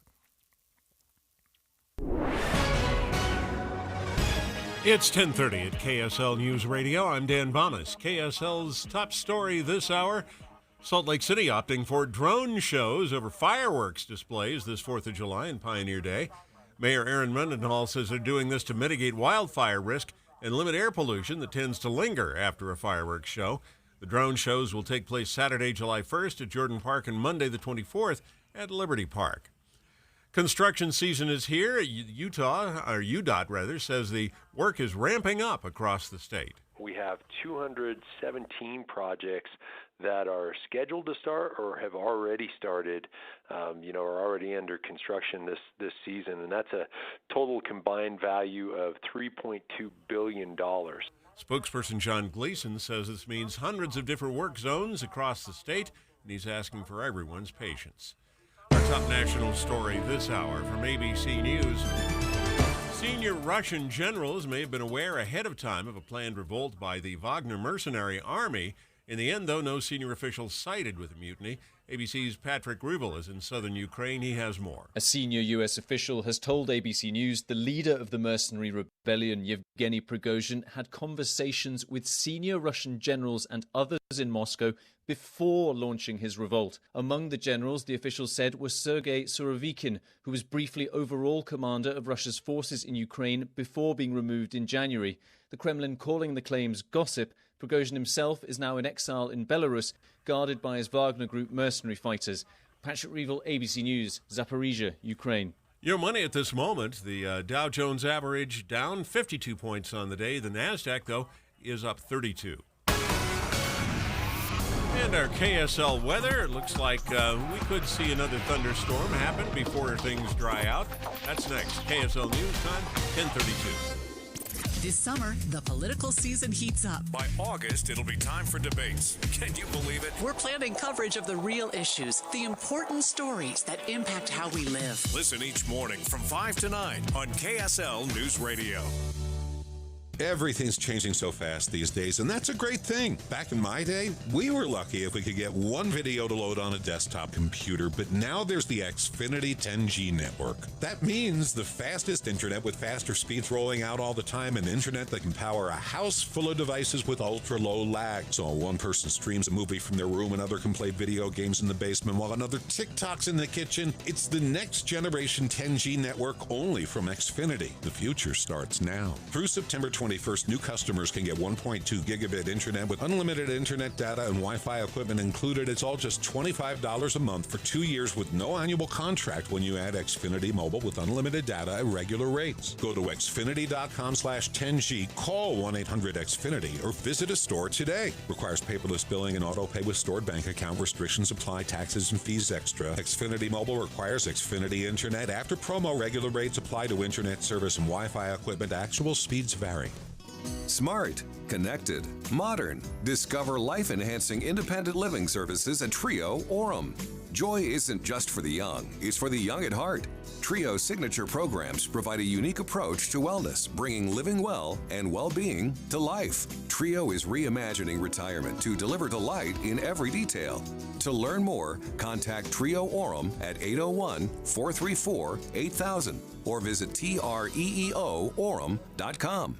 Quality, speed, value for your money, and $1,000 off any roof replacement. That's the IWC advantage. IWC, Intermountain West Contractors, delivers on the things most important to you when it comes time to replace your roof. There could be a dozen different reasons why your roof needs replacement, but just one answer to the problem: IWC. With IWC, you get quality because roof replacement is their specialty, and each job comes complete with the best warranties from the most trusted roofing material manufacturer in America. You get speed because IWC understands your time is valuable. In most cases, they can replace an entire roof in just one day. And with IWC, there's the value of knowing they use top-tier quality materials in every installation and deliver it all at an affordable price. And now, for a limited time, save $1,000 on a roof replacement project. Visit IWCroofing.com or call 801-232-5690. That's 801-232-5690. Switch to Boost Mobile and get the ultra smooth, ultra powerful iPhone 11 for $49.99. He didn't stutter. See every angle with dual cameras, Make it a double. all on America's largest 5G networks. Large and in charge, baby. Get with the power of Boost and get the iPhone 11 for $49.99. That's half a Benjamin. Boost Mobile. Unleash your power. ID verification required. New customers only at one per line. Additional restrictions apply. See boostmobile.com for details. Traffic and weather together brought to you by Granite Credit Union's high-yield savings certificates. Here's Heather Kelly. Things are moving along very well all across the Wasatch Front. No delays right now on I-15 throughout Utah, Salt Lake, Davis, or Weber counties. Same story on the west side belt and the 201 freeway. The east side belt, you may see some slowdowns from time to time heading north through the Holiday area. That is due to construction and reduced lanes. The Utah Symphony's Deer Valley Music Festival in Park City features Ben Folds, Leanne Rimes, the Beach Boys, and more. June 30th through August 4th in Park City at deervalleymusicfestival.org. Heather Kelly in the KSL Traffic Center. KSL weather, chance of thunderstorms today and tomorrow, a high today around 84. It warms up through the rest of the week with highs in the upper 90s by Monday. And right now, we're looking at 69 degrees and mostly cloudy skies at KSL News Radio, 102.7 FM, 1160 AM, and KSLNewsRadio.com. Your all-day companion for news. Dave and Dujanovic. Welcome back to Dave and Dujanovic, and today you're with Maura Carabello and Greg Skordas. We're enjoying covering the news of the day, and we have a really interesting topic coming up in that, Greg, you commit the crime, you pay your debts to society, and you comply with what the punishment was that you were given, but that record stays with you for a while and often can have a lot of harm. And so the discussion of how can you get rid of, or as they say, expunge that record has come up in the state of Utah. And why we're talking about this today is last legislative session, a bill was passed, HB 392, which reduced the costs associated with expunging a record. But it was only a pilot project, and it actually sunsets on the 30th. So there's only 2 more days in which it would be reduced and affordable to get rid of this or somewhat edit your criminal history. Right. And so Utah has had forever, and most states do as well, have ability to get a person's record expunged. And in the past, it wasn't as important, and I'm a lot older than you, but I remember the day before the internet, and if you wanted to find somebody's record, you literally had to go to a court and ask if there was that person's name had been there. You'd have to literally chase them around. And if it was in that court, but if it you could went be to the in wrong another court, court, if it was in Salt Lake County, but the record was in Utah County, you may not find it. We're a Google search. Boom, it's right there. You can look up anybody's record. I can click a name and a date of birth and find all your cases in Utah. So that has created a problem. And what we realized, we were working with these drug court kids a couple years ago, and they were graduating from drug court. Their cases were being dismissed, but not expunged. And so employers, landlords who were considering taking them on, even school officials who were considering bringing these kids in, would look up their criminal history and say, hey, I don't know that we want you as a part of our curriculum, even though you may have completed everything you needed to do because you had a prior conviction. So we went to the legislature, and they were surprisingly, Maura, really receptive. I mean, they looked at it and said, because you often think some people are like, hey, if you do the crime, you do the time. And we ought to be able to know about that for the rest of your life. Right. And Utah's expungement laws were really difficult. Well, they've been loosened up quite a bit, not to the point where there are crimes like sex crimes or violent crimes that you just can't expunge. And so some people think, if somebody committed some crime against a child 20 years ago, we ought to be able to know about it. Chances are you will be able to know about it. I mean, that's still going to be out there. But for nonviolent offenders, property crimes, drug crimes, and I'm talking about possession crimes, not the dealers, not the manufacturers. We've loosened up the rules a little bit so that those records can be expunged. And the legislature even went to, as you just described, Maura, this pilot program so that the cost of an expungement, because there's a filing fee. And people can hire lawyers, they can do whatever they want. Most people can do an expungement themselves, and there are free clinics that help people do expungements. But you still have to pay the filing fee to get it into court. I think it's like $65. But if you have 12 cases in different counties because you were a bad kid when you were in your early 20s and late teens, that can add up to quite a bit of money. Several $100s in some instances. Right. And some people just don't have it. Right. So some of the courts have waived fees based on what we call impecuniosity. In other words, hey, I just don't have the money. I'm indigent. But the legislature helped that out. That program ends July 1st. We're hoping that we can implement another one. But right now, and I don't know that this is really a red flag, but the media sort of course, you and I are in the media today, so I guess I got to be careful. But the media is sort of like, hey, you got to get your expungement done by Friday, or it's going to cost you a bunch of money. it's probably not quite that bad, but it does make sense if you're considering an expungement to get in this week because you're going to be able to waive those filing fees. Okay, so what do you think is at the heart of the issue? Now, you've already well stated that I do think there are categories of crimes in which the community should always know you've done something egregious. But as you're suggesting, for this discussion, we're really talking about a moment in time. Right. A drug possession, a burglary, and again, remember, this is someone who paid their debt. Whatever the court issued as their debt, they've paid it.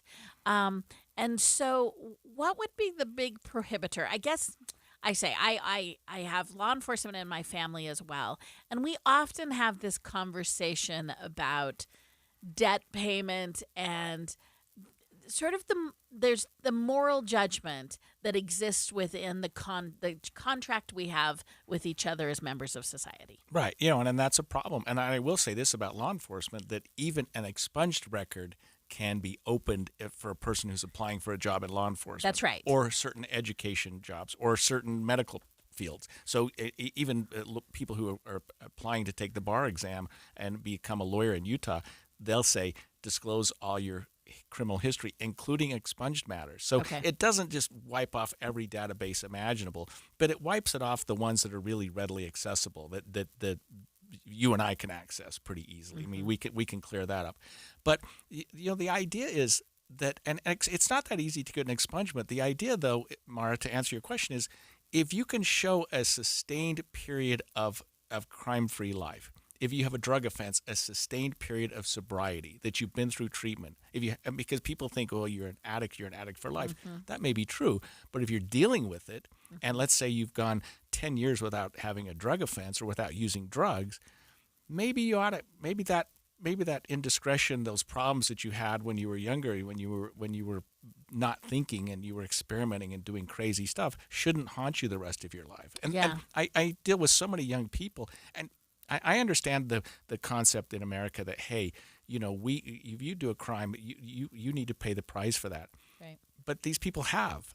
Right. That price shouldn't continue for the rest of their life. And that's what I want. That's where I come from, is that I think absolutely I'm for the system, but I almost feel like you're negating the system if when you pay your debt, it's not really paid off. Right. And this, I think, intrinsically American notion of a second chance, of a new beginning. And so while I do think that there needs to be a penalty associated with crime, if you never get to pay that off, then it almost negates the whole system that says, listen, again, the social contract that we have is if you do this, here's how you need to pay. But if I will never forgive you for that, if it never gets to go away, why even have a system that says you can work off your sins? And what we learned is that people who get through their, like, say, drug court, they've survived, they've done everything, they go out to get a job, their prior criminal history haunts them, so they can't get a job. Right. They go back to drugs, or selling drugs, or doing something that their possibilities of employment, they're limited rent, otherwise. Health, safety issues, which we know are the big determinants of crime. Right. Still dog them. I have to say that Salt Lake County has done a great job. They started a pilot program several years ago that's really worked well. They sort of ran with this drug court concept. It's gone statewide. The legislature's gotten on board. I think we're going to continue to tweak the expungement laws and make them a little bit more favorable. Hopefully we'll get some love from the legislature in the next session that'll help some of these young people get their records cleared without spending a whole bunch of money. I know there are a lot of attorney groups that will do this work for free. Mm-hmm. But you still have to pay the filing fee. You still have to, because the courts can't just process paperwork all day for nothing. Right. They expect to get money, and we'll see where that goes. But I'm hoping the legislature will continue this path. So we do know that the pilot project ends the 1st of July, and we're hoping to see legislation that maybe makes it a little more permanent or longer term in this upcoming Right, because the pilot program worked. I think we're going to look back on it as we do pilot programs and say, did it work? And did people take advantage of it? And did anybody slip through the cracks, somebody that we shouldn't have expunged? I think we'll find out that it's worked very, very well. Interesting issue. So, hey, coming up, a new study involves more than 9,000 children around the U.S. It shows even the slightest level of air pollution, and Greg, Utah has air pollution. It shows that even the slightest level is not good for those kids. We have an expert on next that tells us what that means to our kids, so stay tuned. Dave and Dujanovic. Hi, it's Tim Hughes and Amanda Dixon. Why should you start your day with us? We have decades of news experience between us. And we take your trust seriously. Come here for news tomorrow, 5 to 9. On KSL. Martin's Collision Repair. 50,000 cars repaired and counting. Just check Martin's 5-star online reviews. And posted, Martin's service and professionalism is superb. They repaired my Lexus beautifully in record time. Hi, I'm Tiago Martins. Check Martin's Facebook page or martinscollision.com for your 5-star Martin's experience. On State Street in Norham and in Salem, we work with all insurance companies. The right repair, the right paint, the right choice. Martin's Collision Repair. Hey, summer's here, and it's only getting hotter. Get 0 down, 0 interest, and 0 payments for a year on a new day and night air conditioning system. Don't put it off. Summer is here, and it's hot. Have a new day and night air conditioner and furnace system installed with 0 down, 0 interest, and 0 payments for 12 months. Enjoy savings and a cool, comfortable home for a full year before you even have to make a payment. Go to dayandnightcomfort.com for a day and night elite dealer near you. The difference is day and night. Men who have given up in their intimate life because of prostate issues, testicular cancer, or simply no ED treatments you've tried have worked. It's not the end. At Summit Men's Health, they have a customized approach for each individual patient to get results they desire and deserve. Stop wasting your time and money with treatments that don't work for most men, like Shockwave, Viagra, or the shots. Summit Men's Health guarantees results in your first visit, or you don't pay. Call Summit Men's Health today and get the spark back in your relationship. Summit Men's Health, 435-500-2790. They're so confident this will work for you, they promise if you don't get results on your first visit, they pay you $500 cash, no questions asked. Call Summit Men's Health today at 435-500-2790. That's 435-500-2790 to get the passion back in your love life. July marks a time for celebration, our country's independence, and when our ancestors settled in our great state. Today, we celebrate family, friends, honor, and pay respect for those who've lost their lives to provide our freedom.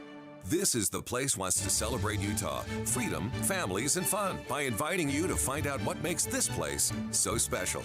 Enjoy Liberty Days July 4th with a flag ceremony, candy cannons, watermelon eating contests, and more. Followed by Super Duper Days with fantastic music and devotional presented by Sons and Daughters of Utah Pioneers. Celebrate with a bang your 24th of July at Pioneer Days. See the newest monument, Pioneers of 1847.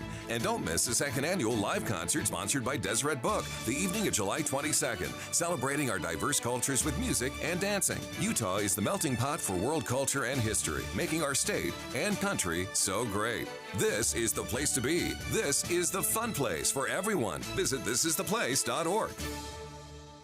Get Mr. Mac's Performance Missionary Package. 1 performance suit, 4 and collar stretch shirts, 3 ties, 1 mission belt, and 1 pair of Echo or Johnston & Murphy shoes. Just $595. If you love to follow breaking news like we do, register for breaking news alerts by texting the Cyprus Credit Union KSL text line.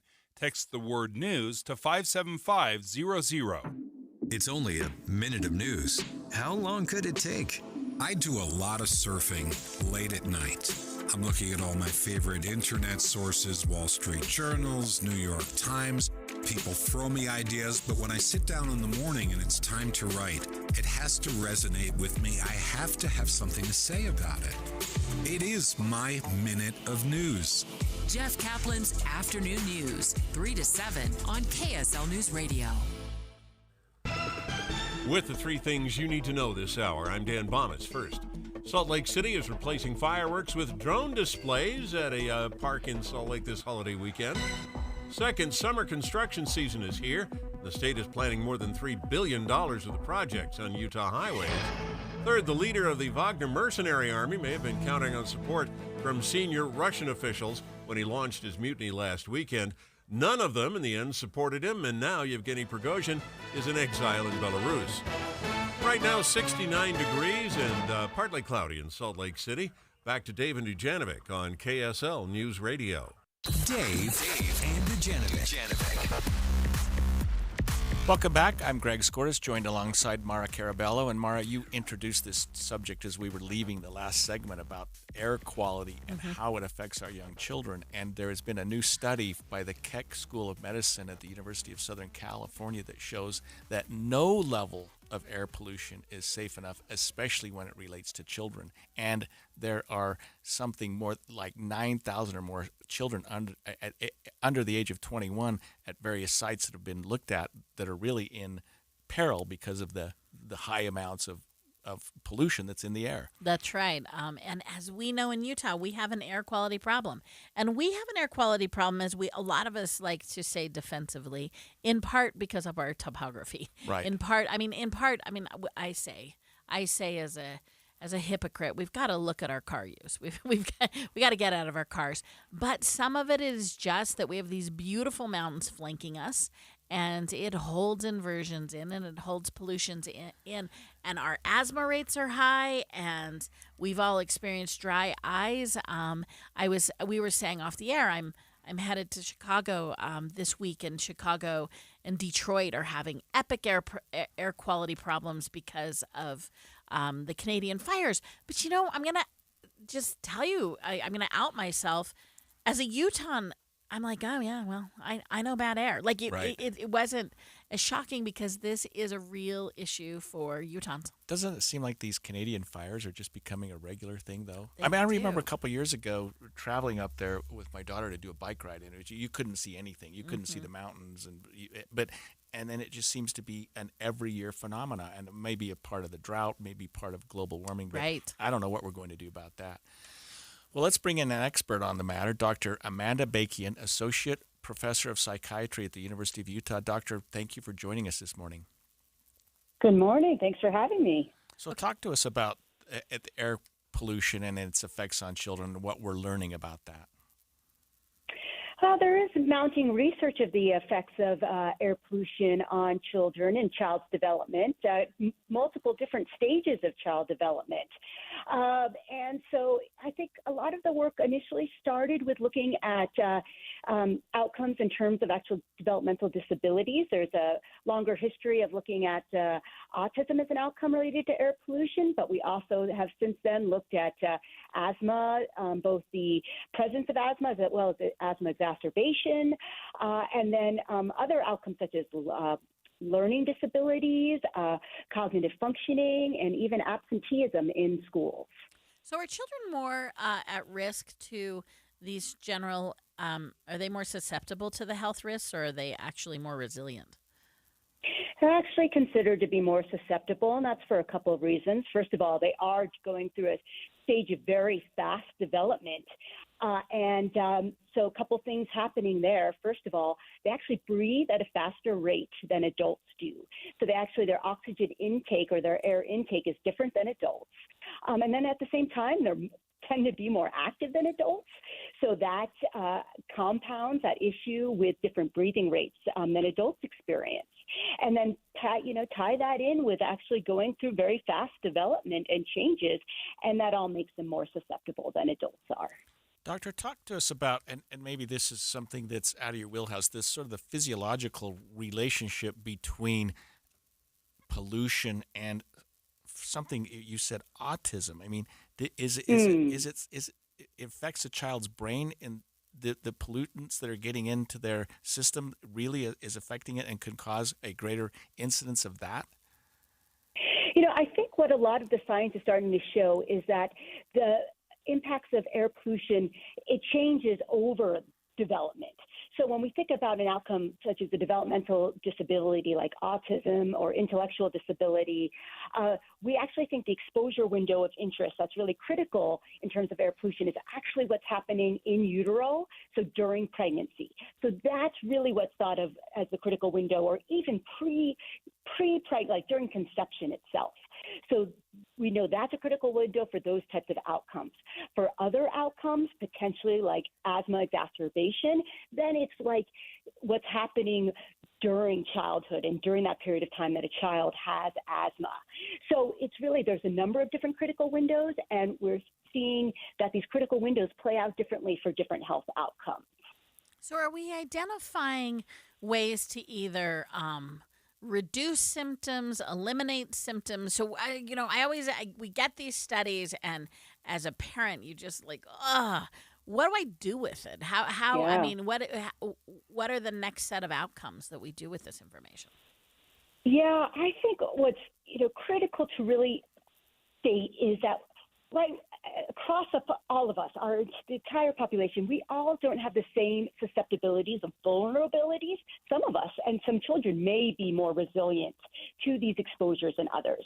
And we're trying to get a better understanding of how that vulnerability varies across individuals.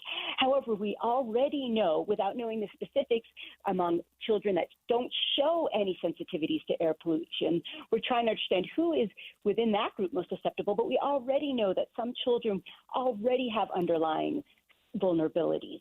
Like if a child has asthma, we know that that child is more susceptible to air pollution to begin with, and potentially limiting their exposure either by keeping them indoors or by wearing a face mask is a good idea. So that's something for a parent to take in mind. There are steps to take to reduce exposure.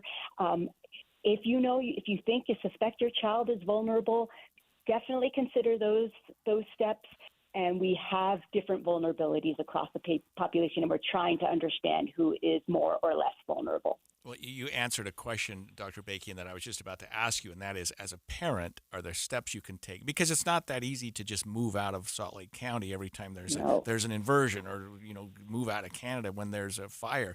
But there are things you can do, such as you indicated, keeping children indoors and wearing the masks like we all used to wear during COVID, those N95s or something like that. Those are proven, I guess, to be effective ways of at least avoiding these pollutants entering your system, correct? That is correct. That is actually a kind of a silver lining that came out of the pandemic, is an improved understanding or, more widespread knowledge that those masks, the N95, the KN95, those will filter your particulates. And so they are very helpful that way. So that's an option. Limiting exposure by other ways, maybe staying indoors, but also, during the wintertime, this winter, we were very lucky. We had very few wintertime air inversion events, but during the wintertime, we can get out of the poor air quality if it's possible, by going into the mountains where there's better air quality.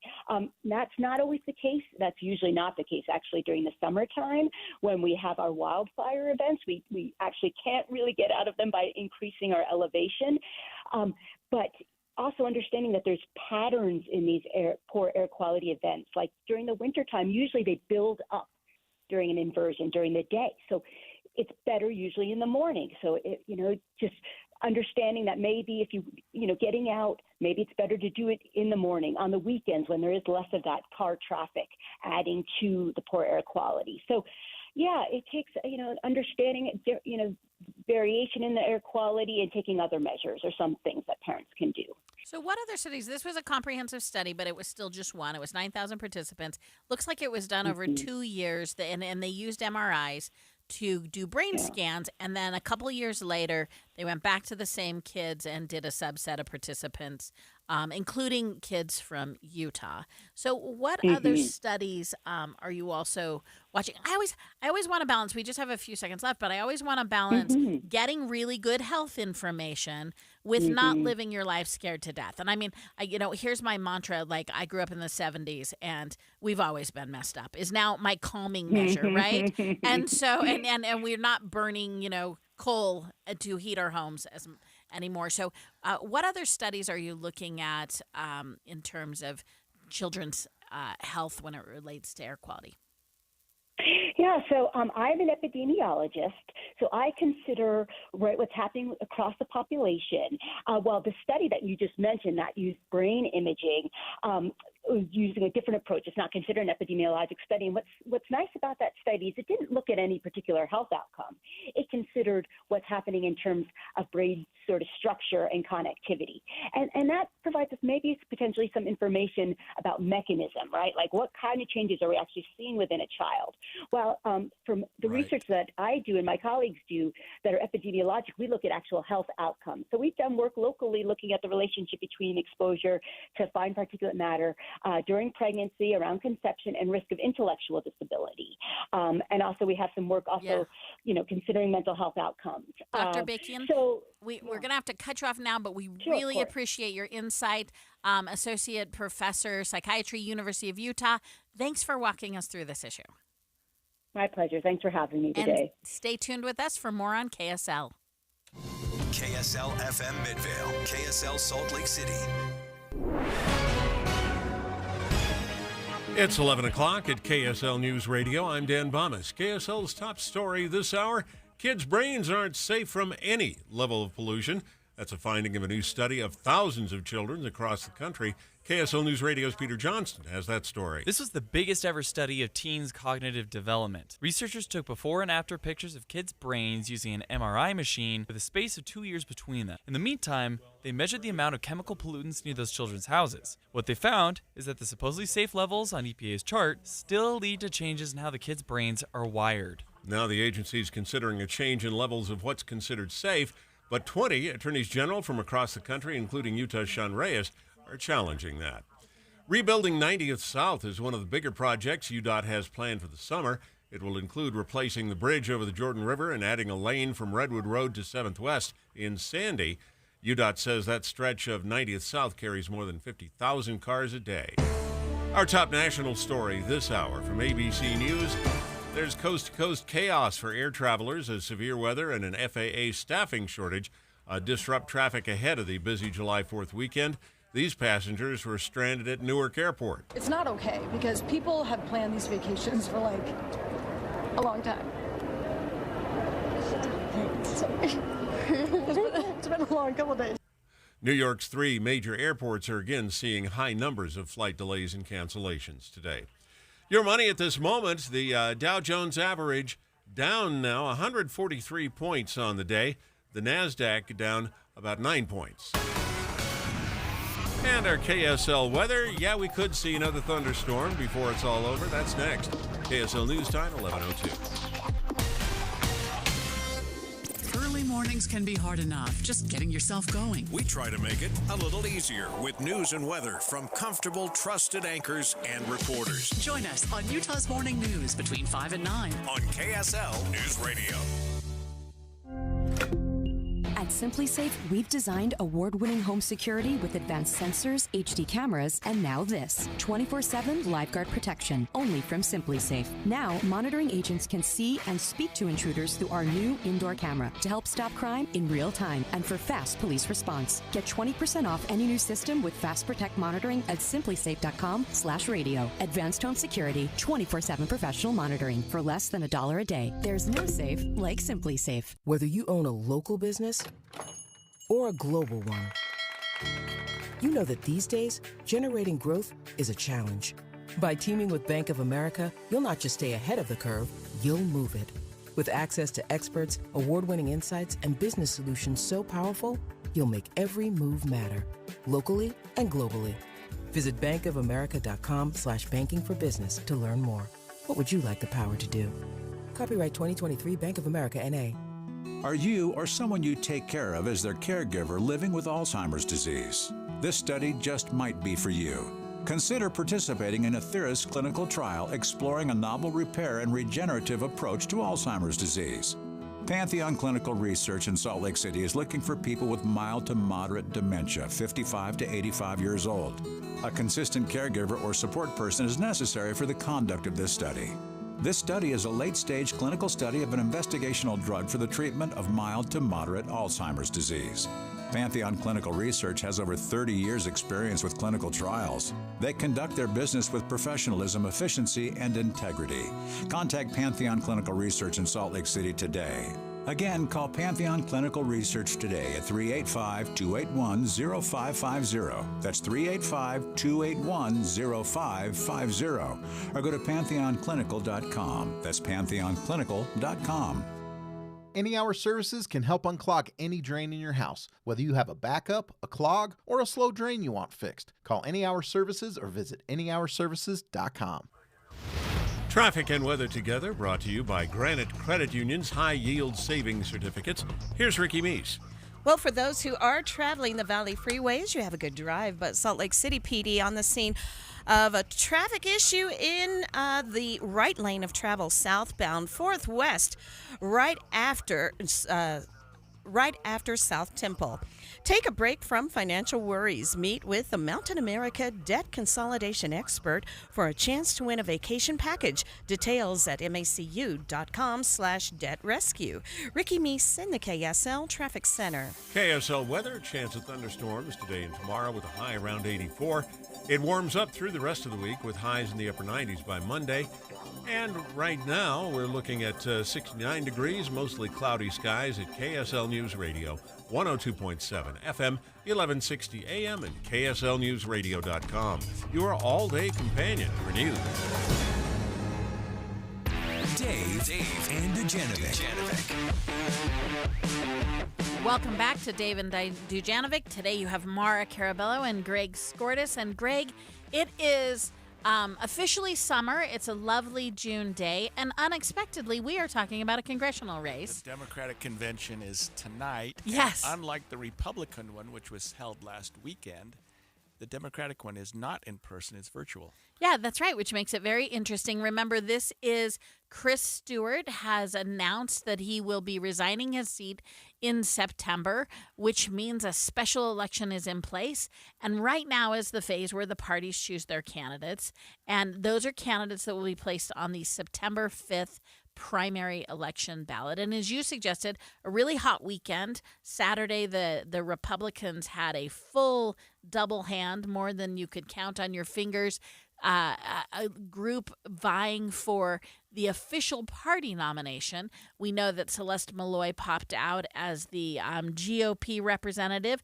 She will have a couple of other potential Republican challengers. Assuming they get the signatures. As they go for signatures. Seems likely, yes. Yeah, their new deadline is their current deadline is July 5th. So that will shape up for those of you who are Republicans. And remember, if you're a Republican primary voter, you need to be a registered Republican. So we had those answers partially answered on Saturday. We'll know the rest of the ballot choices there. But as you suggest, we have another major party election tonight, and that is for the Democrats. The Democrats have 3 potential candidates vying for that seat, and it will be held tonight at 6 p.m., As you suggested, it'll be held virtually. And to walk us through that, we have Diane Lewis, who is the chairwoman of the Utah Democratic Party, with us here today on KSL. Diane, thanks for joining us. Oh, thank you so much for having me.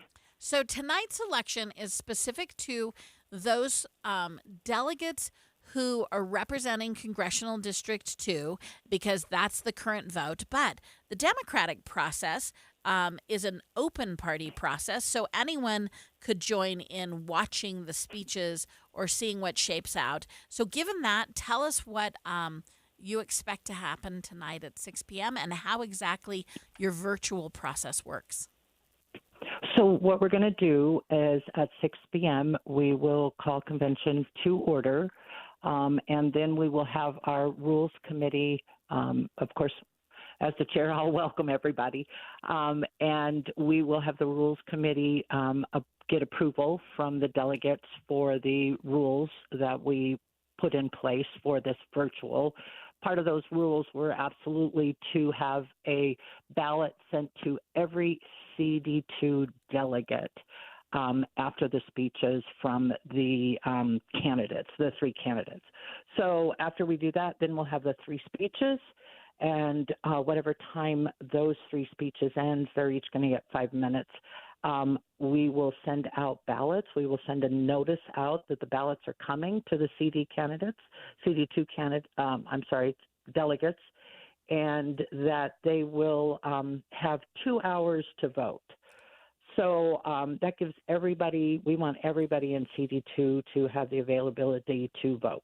And you're emailing these out. When you say sending, they get an email and they're like a certified delegate, and you're sending it to their inbox. Correct. Great. Correct.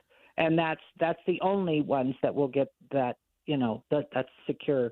And then we will also, send them a text message to their mobile phones if they have a mobile phone available. So tell us a little bit about who's on the ballot. Who will they be listening to tonight?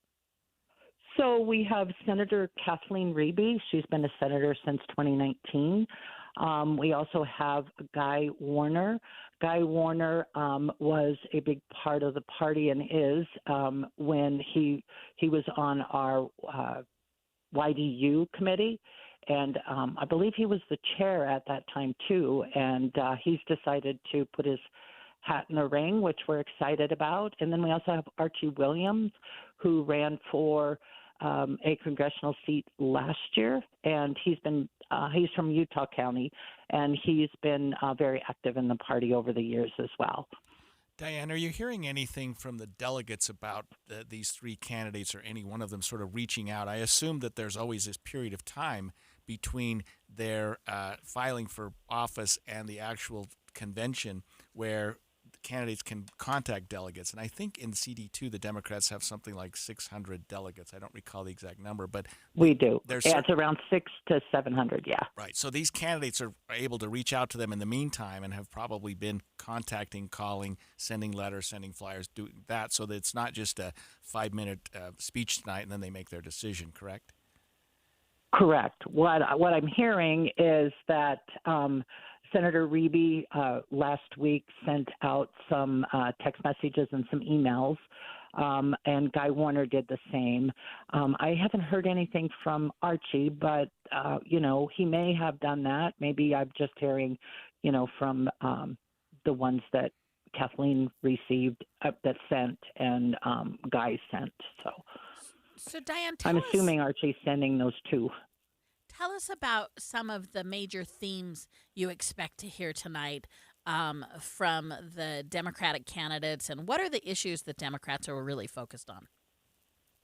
I think from Senator Reeby, because she is a teacher and is very active, and I'm sure some of you've seen the bills she does, is on education. I think that is going to be a big theme for her, is how important public education is. And one thing about Senator Reeby, she has traveled the state some. Guy Warner, I believe he has reached out and is listening to the issues of the delegates, or I should say constituents in CD2 as well. So I think that's going to be a big part of it, is the education and the and what the issues are in CD2. Water is probably a big one too. So, Diane, at the beginning of this segment, Maura indicated that although the convention, the voting part of it is limited to the delegates, it's open, and correct me if I'm wrong, that people can watch, people can at least see what's going on. Is that correct? And if so, how could we do that to us geeks? Yes, it is absolutely open. And on our website, you will be able to go to the website and you will find the link. It will be what we call a webinar, which is going to be to where nobody can speak, but everybody can watch. So, and Diane, give us that website. It's Utah Democrats. .org. Yeah. Okay, UtahDemocrats.org tonight at 6 p.m. If you're interested, you can. Well, if you are a delegate in CD2, make sure you tune in to vote. But if you're just an interested member of the community, anyone is welcome to join the Democrats tonight. Diane Lewis, chairwoman of the Utah Democratic Party, thanks for joining us. You betcha. Thank you so much. I hope that the convention is well attended and that the people are involved and active in it. But I always missed, and of course I had a problem with the year I ran was the pandemic. All our conventions were virtual, but the in-person part of the convention is so much fun, so exciting. Yeah, I think I'm going to miss that a little bit tonight. Another key aspect that I wish the Democrats were holding it in person is because parties' times are banner waving times. You Right. set your agenda, you create a vision, you show your sense of the world beyond an individual candidate. You say, why should you be a Democrat? And I feel like that case for support needs to be exercised a little. I'll also give a shout out to the United Utah Party. They do have 2 competitors, so they will also have a convention, and it will be coming up on Friday. If you're interested in that, Google it and you can find the news. Greg, we're going to move on and continue to talk about Maura v. Harper, which we started the show with. We've already talked to Better Boundaries, and we have a state senator here on the next segment that's going to give the legislative point of view. It's going to be so interesting. Stay tuned on KSL. Dave and Dujanovic. Before Dave and Debbie get started each day, this station is all news, all morning. And later today, we follow up on those stories as you drive home. Get important news all morning and all afternoon. Here on KSL News Radio. Utah needs to replace Representative Chris Stewart. In this special election, only one person can come out of convention, and that person is Celeste Malloy. Now we know at least one Republican has made the ballot. She did get the endorsement from her former boss, Congressman Chris Stewart. She called herself a political dark horse. Now it's a foot race for a handful of other challengers to collect signatures and make the primary. The drop-dead date is Tuesday the 5th. We'll update the field all this week on KSL News Radio. Get updates on Jazz and BYU news and score updates. Text Jazz or BYU at the Cyprus Credit Union KSL text line 57500. Introducing Yes, Heating, Air Conditioning, Plumbing, and Electric. We're bringing all of Utah's favorite HVAC, plumbing, and electrical brands under one roof. Call the pros at Yes and save up to $1,000 on select new energy-efficient HVAC systems. Plus, you get a free whole-home air purification system to help reduce harmful airborne contaminants in your home. The same great people providing the same great service that Utah has counted on for more than 45 years. Visit theyesmancan.com to schedule your appointment. Get in the zone, AutoZone. Welcome to AutoZone. What are you working on today? Hey, I'm looking for some help. My engine light is on. Our free AutoZone Fix Finder service can help. Free? Free. Like free as a bird free? Like scot-free free. Home free? A free for all. A free pass? Free and easy. The free AutoZone Fix Finder service takes less than a minute and you get a personalized report. That sure frees up my day. Get in the zone, AutoZone. Restrictions apply. At Shane Company, we believe everybody is made to shine. It doesn't matter who you are or where you're from. Shining is not for a chosen few. Like a rare gemstone, each one of us was created under just the right set of circumstances. Your moments, your milestones, your love story, all deserve to shine bright. You don't need an occasion or an invitation. You and your life are the event. At Shane Company, we handcraft our jewelry with the greatest care and hand select the most beautiful gemstones so you can shine. So put on a pair of earrings that make your eyes sparkle. Wear diamonds that light up the room. Try on sapphires in every color of the rainbow. Give an heirloom that collects new stories with each generation. We're all made to shine. Shane Company, fine jewelry since 1929. Dave and Debbie. One of my favorite things about Debbie is when we're in the middle of an interview, a light flips on and there's something that she picked out. I call it her spidey sense. And then she just tenaciously goes after that line of questioning. If someone tries to spin it, she's respectful, but she's firm. And she won't let you go with just that easy, trite answer. She's going to get down to the bottom of it, and I love it. I've always been impressed with Dave's ability to go back in his memory bank and drag out factual details from previous interviews, weeks, months, even years ago. It is phenomenal to watch that happen because it adds so much context to our coverage in the moment. Dave's got it all right up here in his brain, and that's impressive. This is a thing that Debbie does not do well. On-the-fly math. I agree. So one thing I agree with him on. Listen for Dave and Dujanovic 9 to noon on KSL News Radio. Most of us like to be out in the sun. That's why sunscreen and other safety measures are key to protecting your skin from aging and cancer. The FDA recommends using a sunscreen with an SPF of 15 or higher. Also, look for broad spectrum on the label. That means both harmful ultraviolet A and B rays are blocked. Remember, SPF plus broad spectrum equal healthy fun in the sun. Visit www.fda.gov/sunscreen for more information. A message from the U.S. Food and Drug Administration. With the 3 things you need to know this hour, I'm Dan Bomas. First, a new study shows kids' brains are more sensitive to air pollution than we might have thought. Second, rebuilding 90th South through Sandy and West Jordan is one of the big projects UDOT has planned for this summer. Third, weather and FAA staffing issues are causing another day of delays for travelers in the Northeast. Right now, 69 degrees, partly cloudy in Salt Lake City. And back to Dave and Dujanovic on KSL News Radio. Dave and Dujanovic.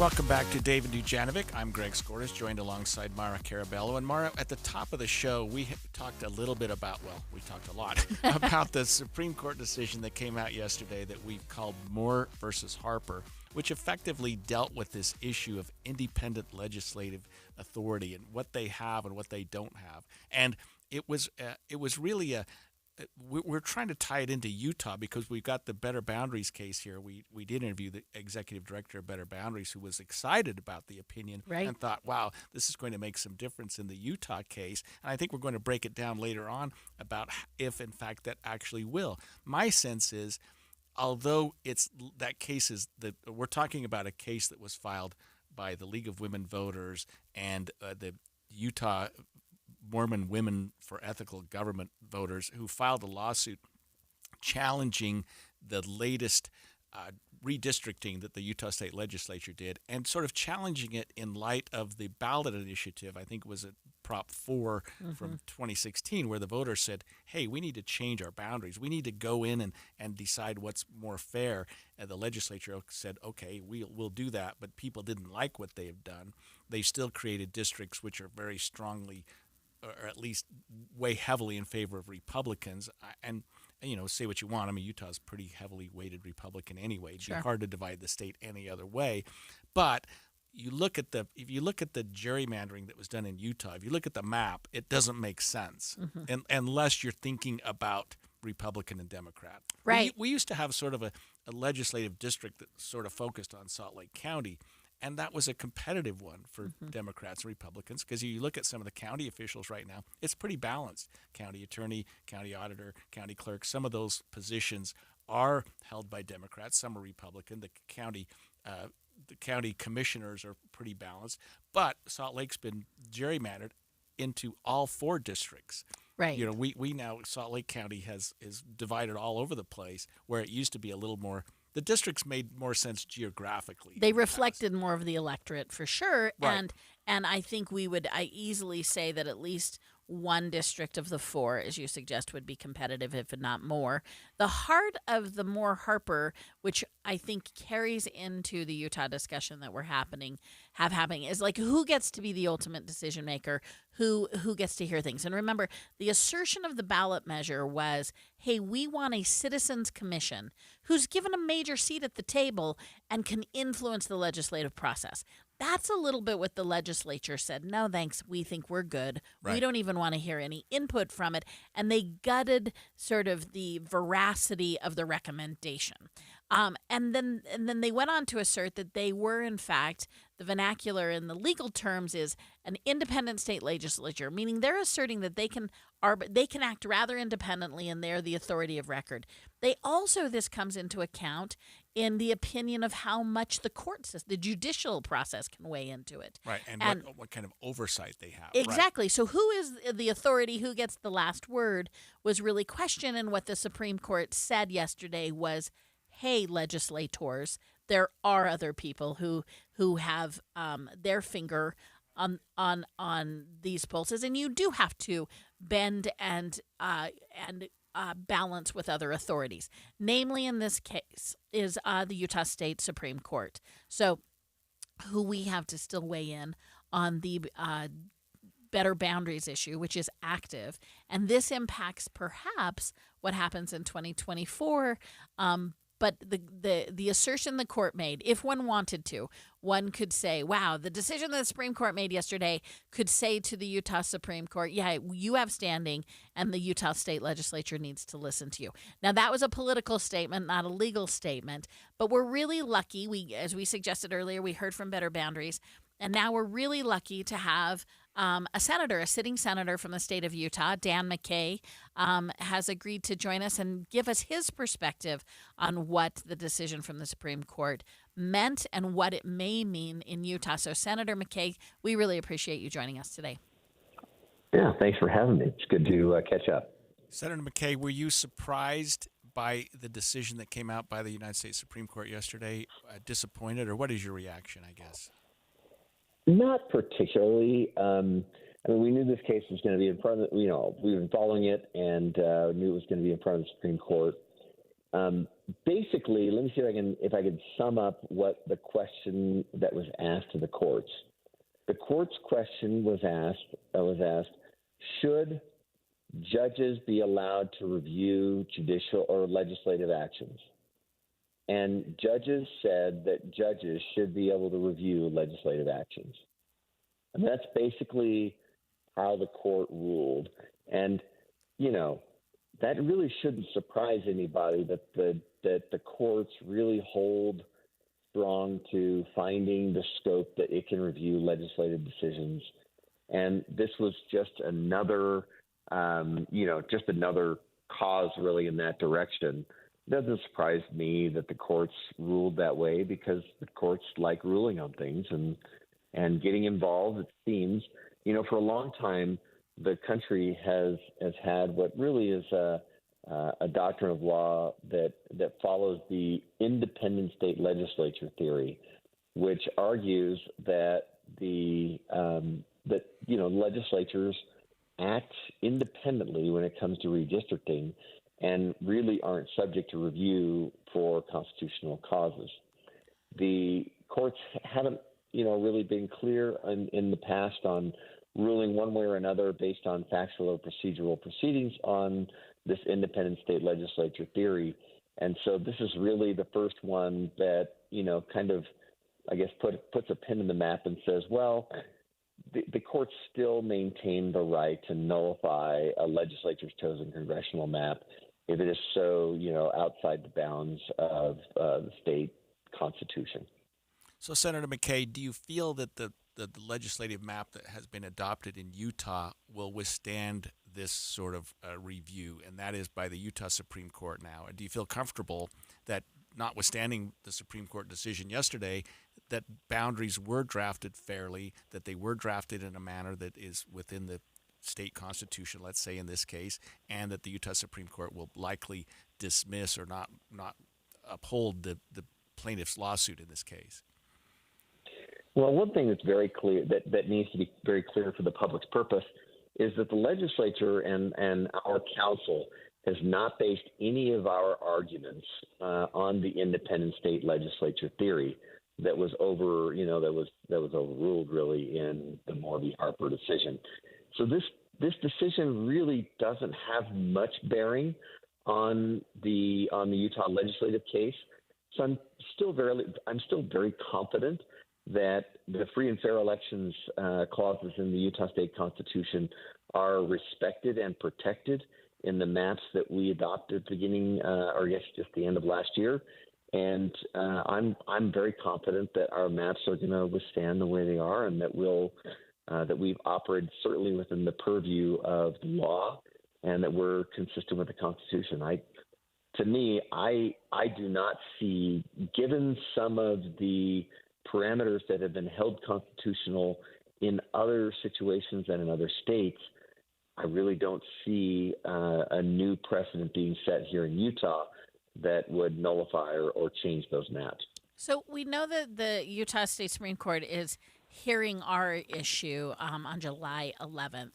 So given what you just said, where do you suspect, and I know this is guesswork, so I'm not, but where do you suspect that the Supreme Court the Utah Supreme Court will focus their decision? What areas in the law are they looking more heavily at, if not the independent legislative independent legislature section. So obviously the Utah Constitution is different from other states. I mean, we did model our Constitution in 1896 after other surrounding states. We had some things that we included and some things we didn't. We obviously made some adaptations to our Constitution as a requirement that the federal government made as conditions for statehood. All those being said, is our Supreme Court is going to look at our Constitution and, apply the maps to the understanding of the state constitution. Now, that being said, there is little to no case law in Utah about redistricting and about these maps. And the Supreme Court in Utah in the past has largely stayed away from, or tried to stay away from, this issue because it is largely a political question. And my gut says, and this is obviously just my gut, Maura, that the courts are going to be hesitant to get involved in a legislative decision where it's not a clear case of gerrymandering for getting rid of a protected class or marginalizing a protected class, so to speak. Okay, Senator. If you look at the sorry, that's way too long. No, that was awesome. Actually, I really have appreciated you joining us. Your perspective is very valued and well articulated. Senator Dan McKay, thanks for joining KSL. And stay tuned with us. We're moving to the 4th of July, so come and see what's going to be new. It's 11:31 at KSL News Radio. I'm Dan Bomas. KSL's top local story this hour. There's an outbreak in Bountiful of water balloon assaults. Police say they've already written 10 tickets for people who threw water balloons at people on the streets and their cars. They hope to nip this problem in the bud before a victim gets road rage. Assistant Chief Dave Edwards says there is a time and a place. A paintball or an airsoft or a water balloon, those things, it's just not appropriate. And it makes people angry, it makes people afraid. Edwards says he wants parents involved to prevent a potential road rage incident, and anyone caught throwing items at people is risking an assault charge. Our top national story this hour from ABC News. President Biden went to Chicago to deliver what the White House says is a major speech on his economic policy, which the administration is calling Bidenomics. Speaking to reporters outside the White House, Mr. Biden says he likes that term. Now, wait, let's get it straight. First time we're using the Wall Street Journal, okay? I don't go around beating my chest Bidenomics. So the press started calling it Bidenomics. I like it. It's fine. Yeah, it's fine because it is my policy. And your money at this moment. The Dow Jones average right now is down 119 points on the day so far. The NASDAQ, though, has recovered a bit. It's up right now about 25 points. And our KSL weather, it looks like there's a possibility of another thunderstorm before things dry out. That's next. KSL News Time, 11:33. What do you need to hear in the morning to feel ready for the day? Important news that happened overnight, the traffic you'll hit on the roads. You'll be ready for your day with us. Join Utah's Morning News 5 to 9 on KSL News Radio. You've heard me say it before, Replenish Landscape Garden Products really has everything you need to make your lawn and garden work and look beautiful. Greg's here with me again. So many different products out there. I think people will find it convenient because they can come in, look at the specific product, get it loaded quickly, and get back home to get the job started. That's what our focus is on bulk and bag materials. Obviously, we're known for the compost itself, which has gained a great reputation, but our soil blends are excellent. We have the bulk box garden blend. We have 4 different colors of wood mulch, 5 or 6 different kinds of shredded bark, and just a variety of things, including sand and gravel. A lot of these playground chips and things are found in kids' playgrounds all over the valley. Find out why landscapers valley-wide use Replenish Landscape Garden Products. See them at 4660 South, 200 West in Murray. Go to their website at replenishcompost.com or give Greg and Mike a call at 801-262-5142. Replenish. It's good stuff. July marks a time for celebration, our country's independence, and when our ancestors settled in our great state. Today, we celebrate family, friends, honor, and pay respect for those who've lost their lives to provide our freedom. This is the place wants to celebrate Utah, freedom, families, and fun by inviting you to find out what makes this place so special. Enjoy Liberty Days July 4th with a flag ceremony, candy cannons, watermelon eating contests, and more. Followed by Super Duper Days with fantastic music and devotional presented by Sons and Daughters of Utah Pioneers. Celebrate with a bang your 24th of July at Pioneer Days. See the newest monument, Pioneers of 1847. And don't miss the second annual live concert sponsored by Deseret Book, the evening of July 22nd, celebrating our diverse cultures with music and dancing. Utah is the melting pot for world culture and history, making our state and country so great. This is the place to be. This is the fun place for everyone. Visit thisistheplace.org. At KSL News Radio, we have a 30-year legacy of honoring Utah teachers, but we can't do it without your help. Please tell us about an important teacher in your life on the KSL Teacher Tribute Wall, presented by Cypress Credit Union. Each month, one lucky teacher wins a $500 gift card from Cypress Credit Union, a $250 gift card to Harmon's, plus season tickets to Hale Center Theater. Say thanks to your teacher today at kslnewsradio.com/teacher from Cypress Credit Union and KSL News Radio. Traffic and weather together brought to you by Granite Credit Union's High Yield Savings Certificates. Here's Ricky Meese. Well, scanners have been calling out a crash with possible injuries in downtown Salt Lake City by the I-15 overpass. This is at 500 South at about 100 West. Valley Freeway traffic still in really good shape, but construction causing a slightly reduced speed northbound on Legacy Parkway between I-215 and Woods Cross. Ricky Meese in the KSL Traffic Center. KSL weather, a chance of thunderstorms today and tomorrow with a high around 84. It warms up through the rest of the week with highs in the upper 90s by Monday. And right now, 72 degrees, partly cloudy at KSL News Radio. 102.7 FM, 1160 AM, and KSLNewsRadio.com. Your all-day companion for news. Dave and Dujanovic. Welcome back to Dave and Dujanovic. I'm Maura Carabello here with Greg Skordas. And Greg, a fine American holiday, July 4th, just around the corner. In Utah, we follow that up with Pioneer Day. We bookend our July with two major celebrations. And classically, historically, a part of those celebrations have been fireworks shows that happen at stadiums and in parks. And on the way to Wyoming, you fill your back seat up and in your driveway. So there's lots of different kinds. But the last few years, we've gotten a little more creative, in part because of fire danger. In the past and the drought that we've had, right. In part because of air quality and just general safety and ease. I remember a couple of years, was it last year or the year before, I want to say there were several laser light shows. And the mayor of Salt Lake City, Aaron Mendenhall, has announced that the city this year will be replacing traditional fireworks with a drone show. Interesting. Yeah, and you kind of wonder what that's to look like. Although I thought we had an Olympics recently where they did it may have been Beijing, where they did a drone show, and it was actually they pulled it off pretty well. Kind of cool, right? Yeah, and I think if I remember right, you can make pretty elaborate scenes, if you will, in the sky, a little bit of sophisticated skywriting. So that was a recent announcement, according to the release from the mayor's office. Quote, the switch to non-fireworks event is a proactive effort to combat the city's high fire danger, alleviate air quality concerns, and which arise from traditional fireworks. She went on to say, as temperatures rise and fire dangers increase, we must be conscientious of both our air quality and potential wildfires. Summer holidays shows are a mainstay for these. And, we have seen some short-term surveys that show this kind of quick pollutant in the air stays around with us for a little bit. But we do have, I'm excited to talk to get a little more of the inside scoop.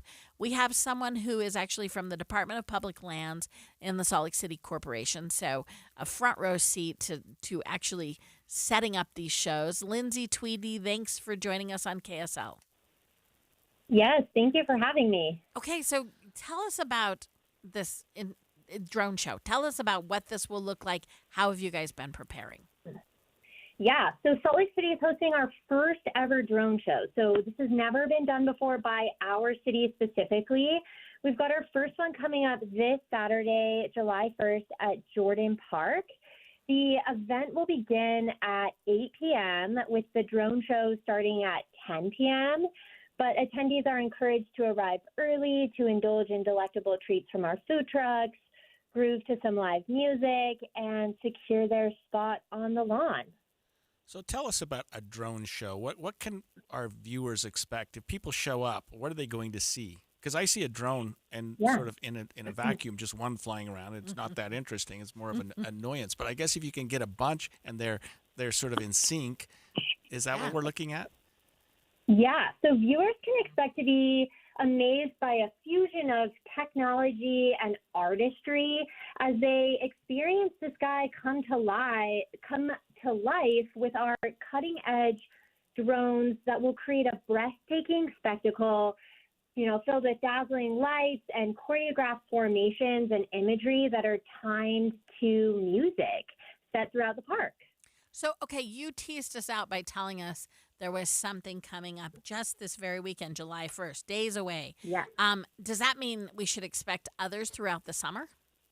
Yes. So we are hosting a second drone show on July 24th, and that is Utah's Pioneer Day. We've traditionally hosted fireworks in the past and are now hosting drone shows. Liberty Park for Pioneer Day hosts a full day of celebrations, including our Days of 47 parade, the Salt Lake City Marathon, and this year they're also hosting a Uniting Communities powwow. And the city is hosting a drone show as a grand finale for all of these events that, again, will start at 10 p.m. that evening. Now, can I assume that the drones will be accompanied by music like Lee Greenwood? Because I'm out if there's not music playing. I don't know what I'm going to do. Yes. Yes. No, it'll all be choreographed and timed to a playlist that we have. And that playlist will be heard throughout speakers throughout the park. And then viewers of the show can also tune into Now 97.9 to hear the playlist broadcasted. So if they're watching the show from outside of the park, maybe a nearby neighborhood, or maybe at Liberty Park, it's a huge park. So maybe they're just on the other end of the park and they can't hear the music very well, then they can tune into Now 97.9 to hear the playlist broadcasted over the radio. Because the drones don't produce any noise. They're just up there flying. Yes. But so these drones, they're lit up, I guess, because you said that at least the Jordan Park show begins at 10 p.m. So this is a light show, right? It is, yes. So we have 150 drones that will fly up into the sky. Each one has an LED light on there that will create a variety of different color combinations and images up in the sky. And then those are all timed to music down on the ground. So music and drones completely separate in terms of the technology, but they're fused together to create one amazing show. Wow. So, Liz, does that mean you have 150 drone operators on the ground who are trying to keep these all in sync? We do not. No, there's only a couple of drone operators. All of the drones have built-in technology that all listen to one software that are pre-programmed to kind of take flight and make these formations. So this is all pre-programmed, and then we just have a couple safety operators there to ensure nothing goes wrong.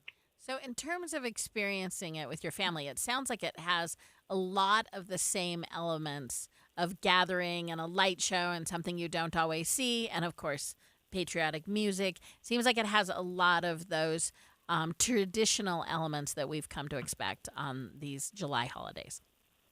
Yes, people can still expect that really mesmerizing show. You know, fireworks often provide great entertainment and spectacular effects, and this is a really great way to do that and provide those same entertainment and spectacular effects through drones and offering a much more environmentally friendly option for our residents. Remind us one more time for our listeners where and when they can expect to see a drone show this weekend. Yeah, so this weekend it's Saturday, July 1st at Jordan Park. The event runs 8 p.m. to 10 p.m. And then a second opportunity on July 24th at Liberty Park events go all day, but drone show starts at 10. And how long were these expected to go? I mean, is it do Yeah. you have any ideas? Is it a 20-minute show, 30-minute show, 5-minute show? It's going to be about 15 minutes. Oh, wow. All right. Okay. Yeah. That, a good new tradition to start. Lindsay Tweedy, Department of Absolutely. Public Lands. Thanks for joining us today. Thank you. Okay, so Greg, some of us like change, some of us hate change. You know, And we've been gathering some comments about that. Yeah, over the but we last couple of want to know hours. your opinion as well. So this next segment, we're doing a call-in. Let us know if you are totally team drone, you're excited, you love the air quality benefits, or you are old school fireworks, not going to give them up. Call or text us at 801-575-TALK, 8255. That's 801-575-TALK, 8255. We want to hear from you. Make sure you call us during the segment. Dave and Dujanovic. Hey, stay right here for more of Dave and Dujanovic. And tomorrow morning, come back here for news, traffic updates, and reliable weather. Join us to have a listen. Tim and Amanda. Your morning companions for news. This is Derek Miller speaking on business. With new customer expectations and consumption channels, the customer journey is increasingly more complex across marketing, sales, and service teams. While technology can help ease these complexities, when software is cobbled together, it creates siloed teams, inaccurate data, and a disjoint experience. That's where Growl comes in. CEO Greg Olson joins us with more. Growl has been in business for over 13 years with offices in Salt Lake City and Grand Junction, Colorado. We empower businesses to tell their story and maximize revenue through software utilization. Growl's marketing and technology solutions are crafted, not cobbled. We implement advanced software like HubSpot to create a connected customer experience and establish a single source of truth for data. This enables businesses to initiate the right conversations with the right people at the right time, making meaningful relationships throughout the customer journey.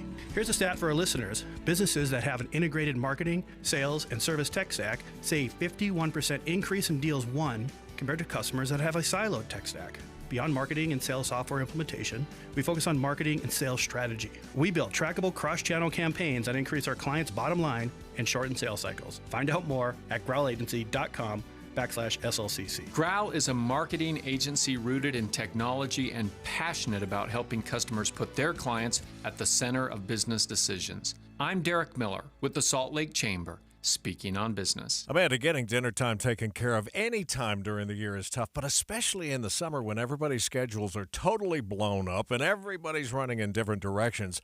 That is, unless you enlist the help of Beehive Meals. I've been using Beehive Meals now for months, and I just love it, Tim. I get 10 freezer meals delivered, and I just take one out in the morning, put it in the crock pot, and then it's warm whenever anybody's ready for dinner that night, and they're so nutritious. It's going to save you time. It's going to save you money. The average cost of a serving is less than $3.50, and obviously your family's going to love all of the great recipes that Beehive Meals offers. And they have macro balanced menus. So if you want higher protein and moderate carbs, they have that. They even have gluten-free options. They do. So you just take this freezer meal and then you put it in the crock pot, and within hours your family eats. Whenever they come by, it's going to be warm for them. There's a reason why they're best of state winners 2 years in a row. Try Beehive Meals. Go to beehivemeals.com. It's springtime in the Rockies, and it's time to apply Revive Organic Soil Treatment. A Revive treatment with fertilization, aeration, and good watering is the key to building stronger roots for a healthy, lush green lawn. Revive fertilizes and moves water and nutrients deeper into the soil. Take advantage of spring storms with an application of Revive now. Protect yourself from drought later this summer and skyrocketing water costs. With Revive, if you water 2 times a week, it's like watering 4. Apply Revive Organic Soil Treatment today. It works. Jeff Kaplan. I'm originally from New Jersey. It's a little different than Utah. Oh, okay. It's a lot different than Utah. You understand what I'm saying here? I first came here on a date. I had an employee who lived in Utah, and I said, that girl, I think I'm going to meet her, and it's tax deductible. I never left. I've never left. I've been here for going on 15 years now, and we've been married for 12. I've been around the block in the radio business. I've worked for a lot of major companies. There are none with the commitment to the community that I found at KSL. There are none with the camaraderie of the staff that I found at KSL. And there are none with the commitment of management and the company to the safety, the health, the welfare of their staff, and I just love this place. Ride Home with Jeff Kaplan, weekdays 3 to 7 on KSL News Radio. What grows in the forest? Trees? Sure. Know what else grows in the forest? Our imagination, our sense of wonder, and our family bonds grow too. Because when we disconnect from this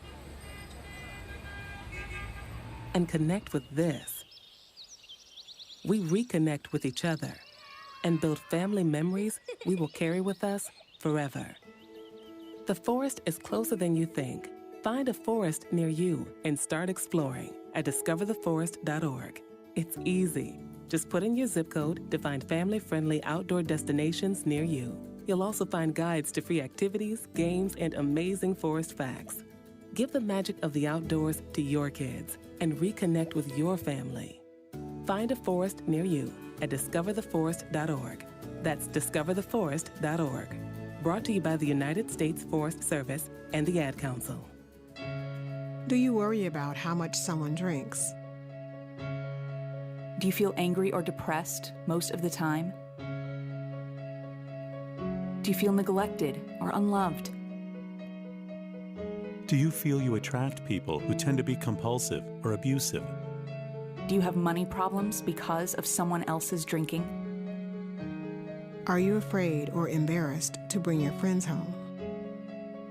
Do you feel that if the drinker loved you, she or he would stop drinking? If you answered yes to any of these questions, you are not alone. More than half of all adults have a family history of alcoholism.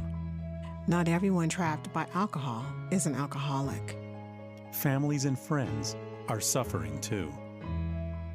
Al-Anon and Alateen can help. Call 1-866-200-0223 or visit alanon.org/help. Social Security is with you through life's journey from birth to retirement. As your life changes year to year, so do your needs. For over 80 years, Social Security has helped to meet your needs and is committed to improving access to the services that make a difference in your life. Today, you can verify your earnings, estimate your future benefits, apply for retirement, manage your benefits, and even change your address, all from the comfort of your home. Social Security's online services help put you in control with secure access to your information anytime, anywhere, allowing you to spend more time with family, friends, or simply just enjoying the day. Social Security, securing today and tomorrow. See what you can do online at socialsecurity.gov. Produced at U.S. taxpayer expense. With the three things you need to know this hour, I'm Dan Bomas. First, Bountiful police want to catch whoever's throwing water balloons at people on the streets. Second, it is possible to catch malaria from a mosquito bite in Utah, but it's really unlikely. No cases of malaria have turned up here in decades. And third, you can call the president's economic policies Bidenomics if you want, but the president says the term was not his idea. Right now, 72 degrees, partly cloudy in Salt Lake City. Back to Dave and Dujanovic on KSL News Radio. Dave and Dujanovic. You're back with us on the Dave and Dujanovic Show. However, I'm Greg Skordas, joined today by Maura Carabello. And Maura, we've had a fun show, but I want to ask you a question before we get into this next segment, or as we lead into it. Okay. And that is, when you hear the phrase, "and the rocket's red glare, the bombs bursting in air," do you think of drones? I don't. Okay. I don't. don't. I guess that's sort of what just hit me first. And by the way, we're inviting callers into this segment at 801-575-TALK. That's 801-575-8255. If you want to chime in and let us know how you feel about the Salt Lake City mayor's policy this year that we're going to replace fireworks by a drone show. And we heard from her director of public lands at the last segment, who described the show with some excitement, and she put a good spin on it. And I think it sounds very well prepared. I actually think I'd like to go to it just to see what it's like, just to experience it. But of course, you want to hear the bombs going off. You want to hear and there's going to be music to it. And she said you can bring your radio in case you're not close to the speaker, so you can hear it. That was the thing I was thinking about is the noise. But they do that with fireworks too. Like Sure, sure. I tune into that, and I'm a fireworks liker. Right. I don't think I'm a fireworks lover. Those people who just love it. I had a former team member. Oh, she loved it, and I love the enthusiasm of people who love fireworks. But I will say, I'm usually ready for them to end when they end.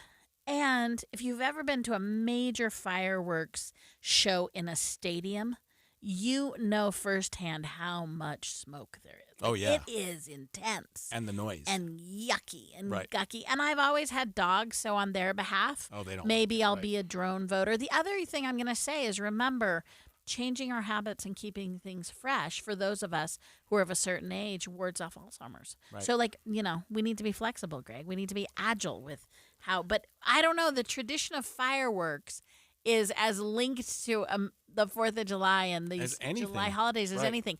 Okay, we want to hear your opinion. You're giving us some opinions. Don't leave Greg and I hanging. 801-575-TALK. But you've given us a good an output Let me on guess. KSL radio. Let yeah, me take guess a shot at that, this. That the drone dislikers are overriding the drone likers. It's the truth. So far on I KSL would News say Radio fireworks Twitter. prefers. I wouldn't say they dislike drones. They just prefer fireworks. That's let's good. have Let's the go numbers. with the pros. Right. 68% so far say they prefer fireworks. 32% are drone people. So far, the traditionalists are winning the day. We do have a caller joining us. It's Randy from Stansbury Park, and he has an interesting point of view because of his job. Randy, thanks for joining us. Good morning. Okay, what's your opinion? Drones, fireworks? Oh, all the way drones. I'm a retired firefighter. I've seen lots of kids burned by fireworks. I've seen house fires started. I've seen complete pastures burned right down to the ground with fireworks. I've seen people's boats catch fire. Let's do drones. Good point. Okay, now that's an interesting take. This is Maura. a good I have point. to say, as soon as he said firefighter, I completely understood where he's coming from because he's seen the bad of fireworks And the damage, And the real right. damage. Both not just property but personal damage. Every year you have all those stories about Right, the injury. kid that Randy, burns that his- was a really good point of view. And technology has allowed us to experience things differently. Let's hear a little bit from Mayor Mendenhall's.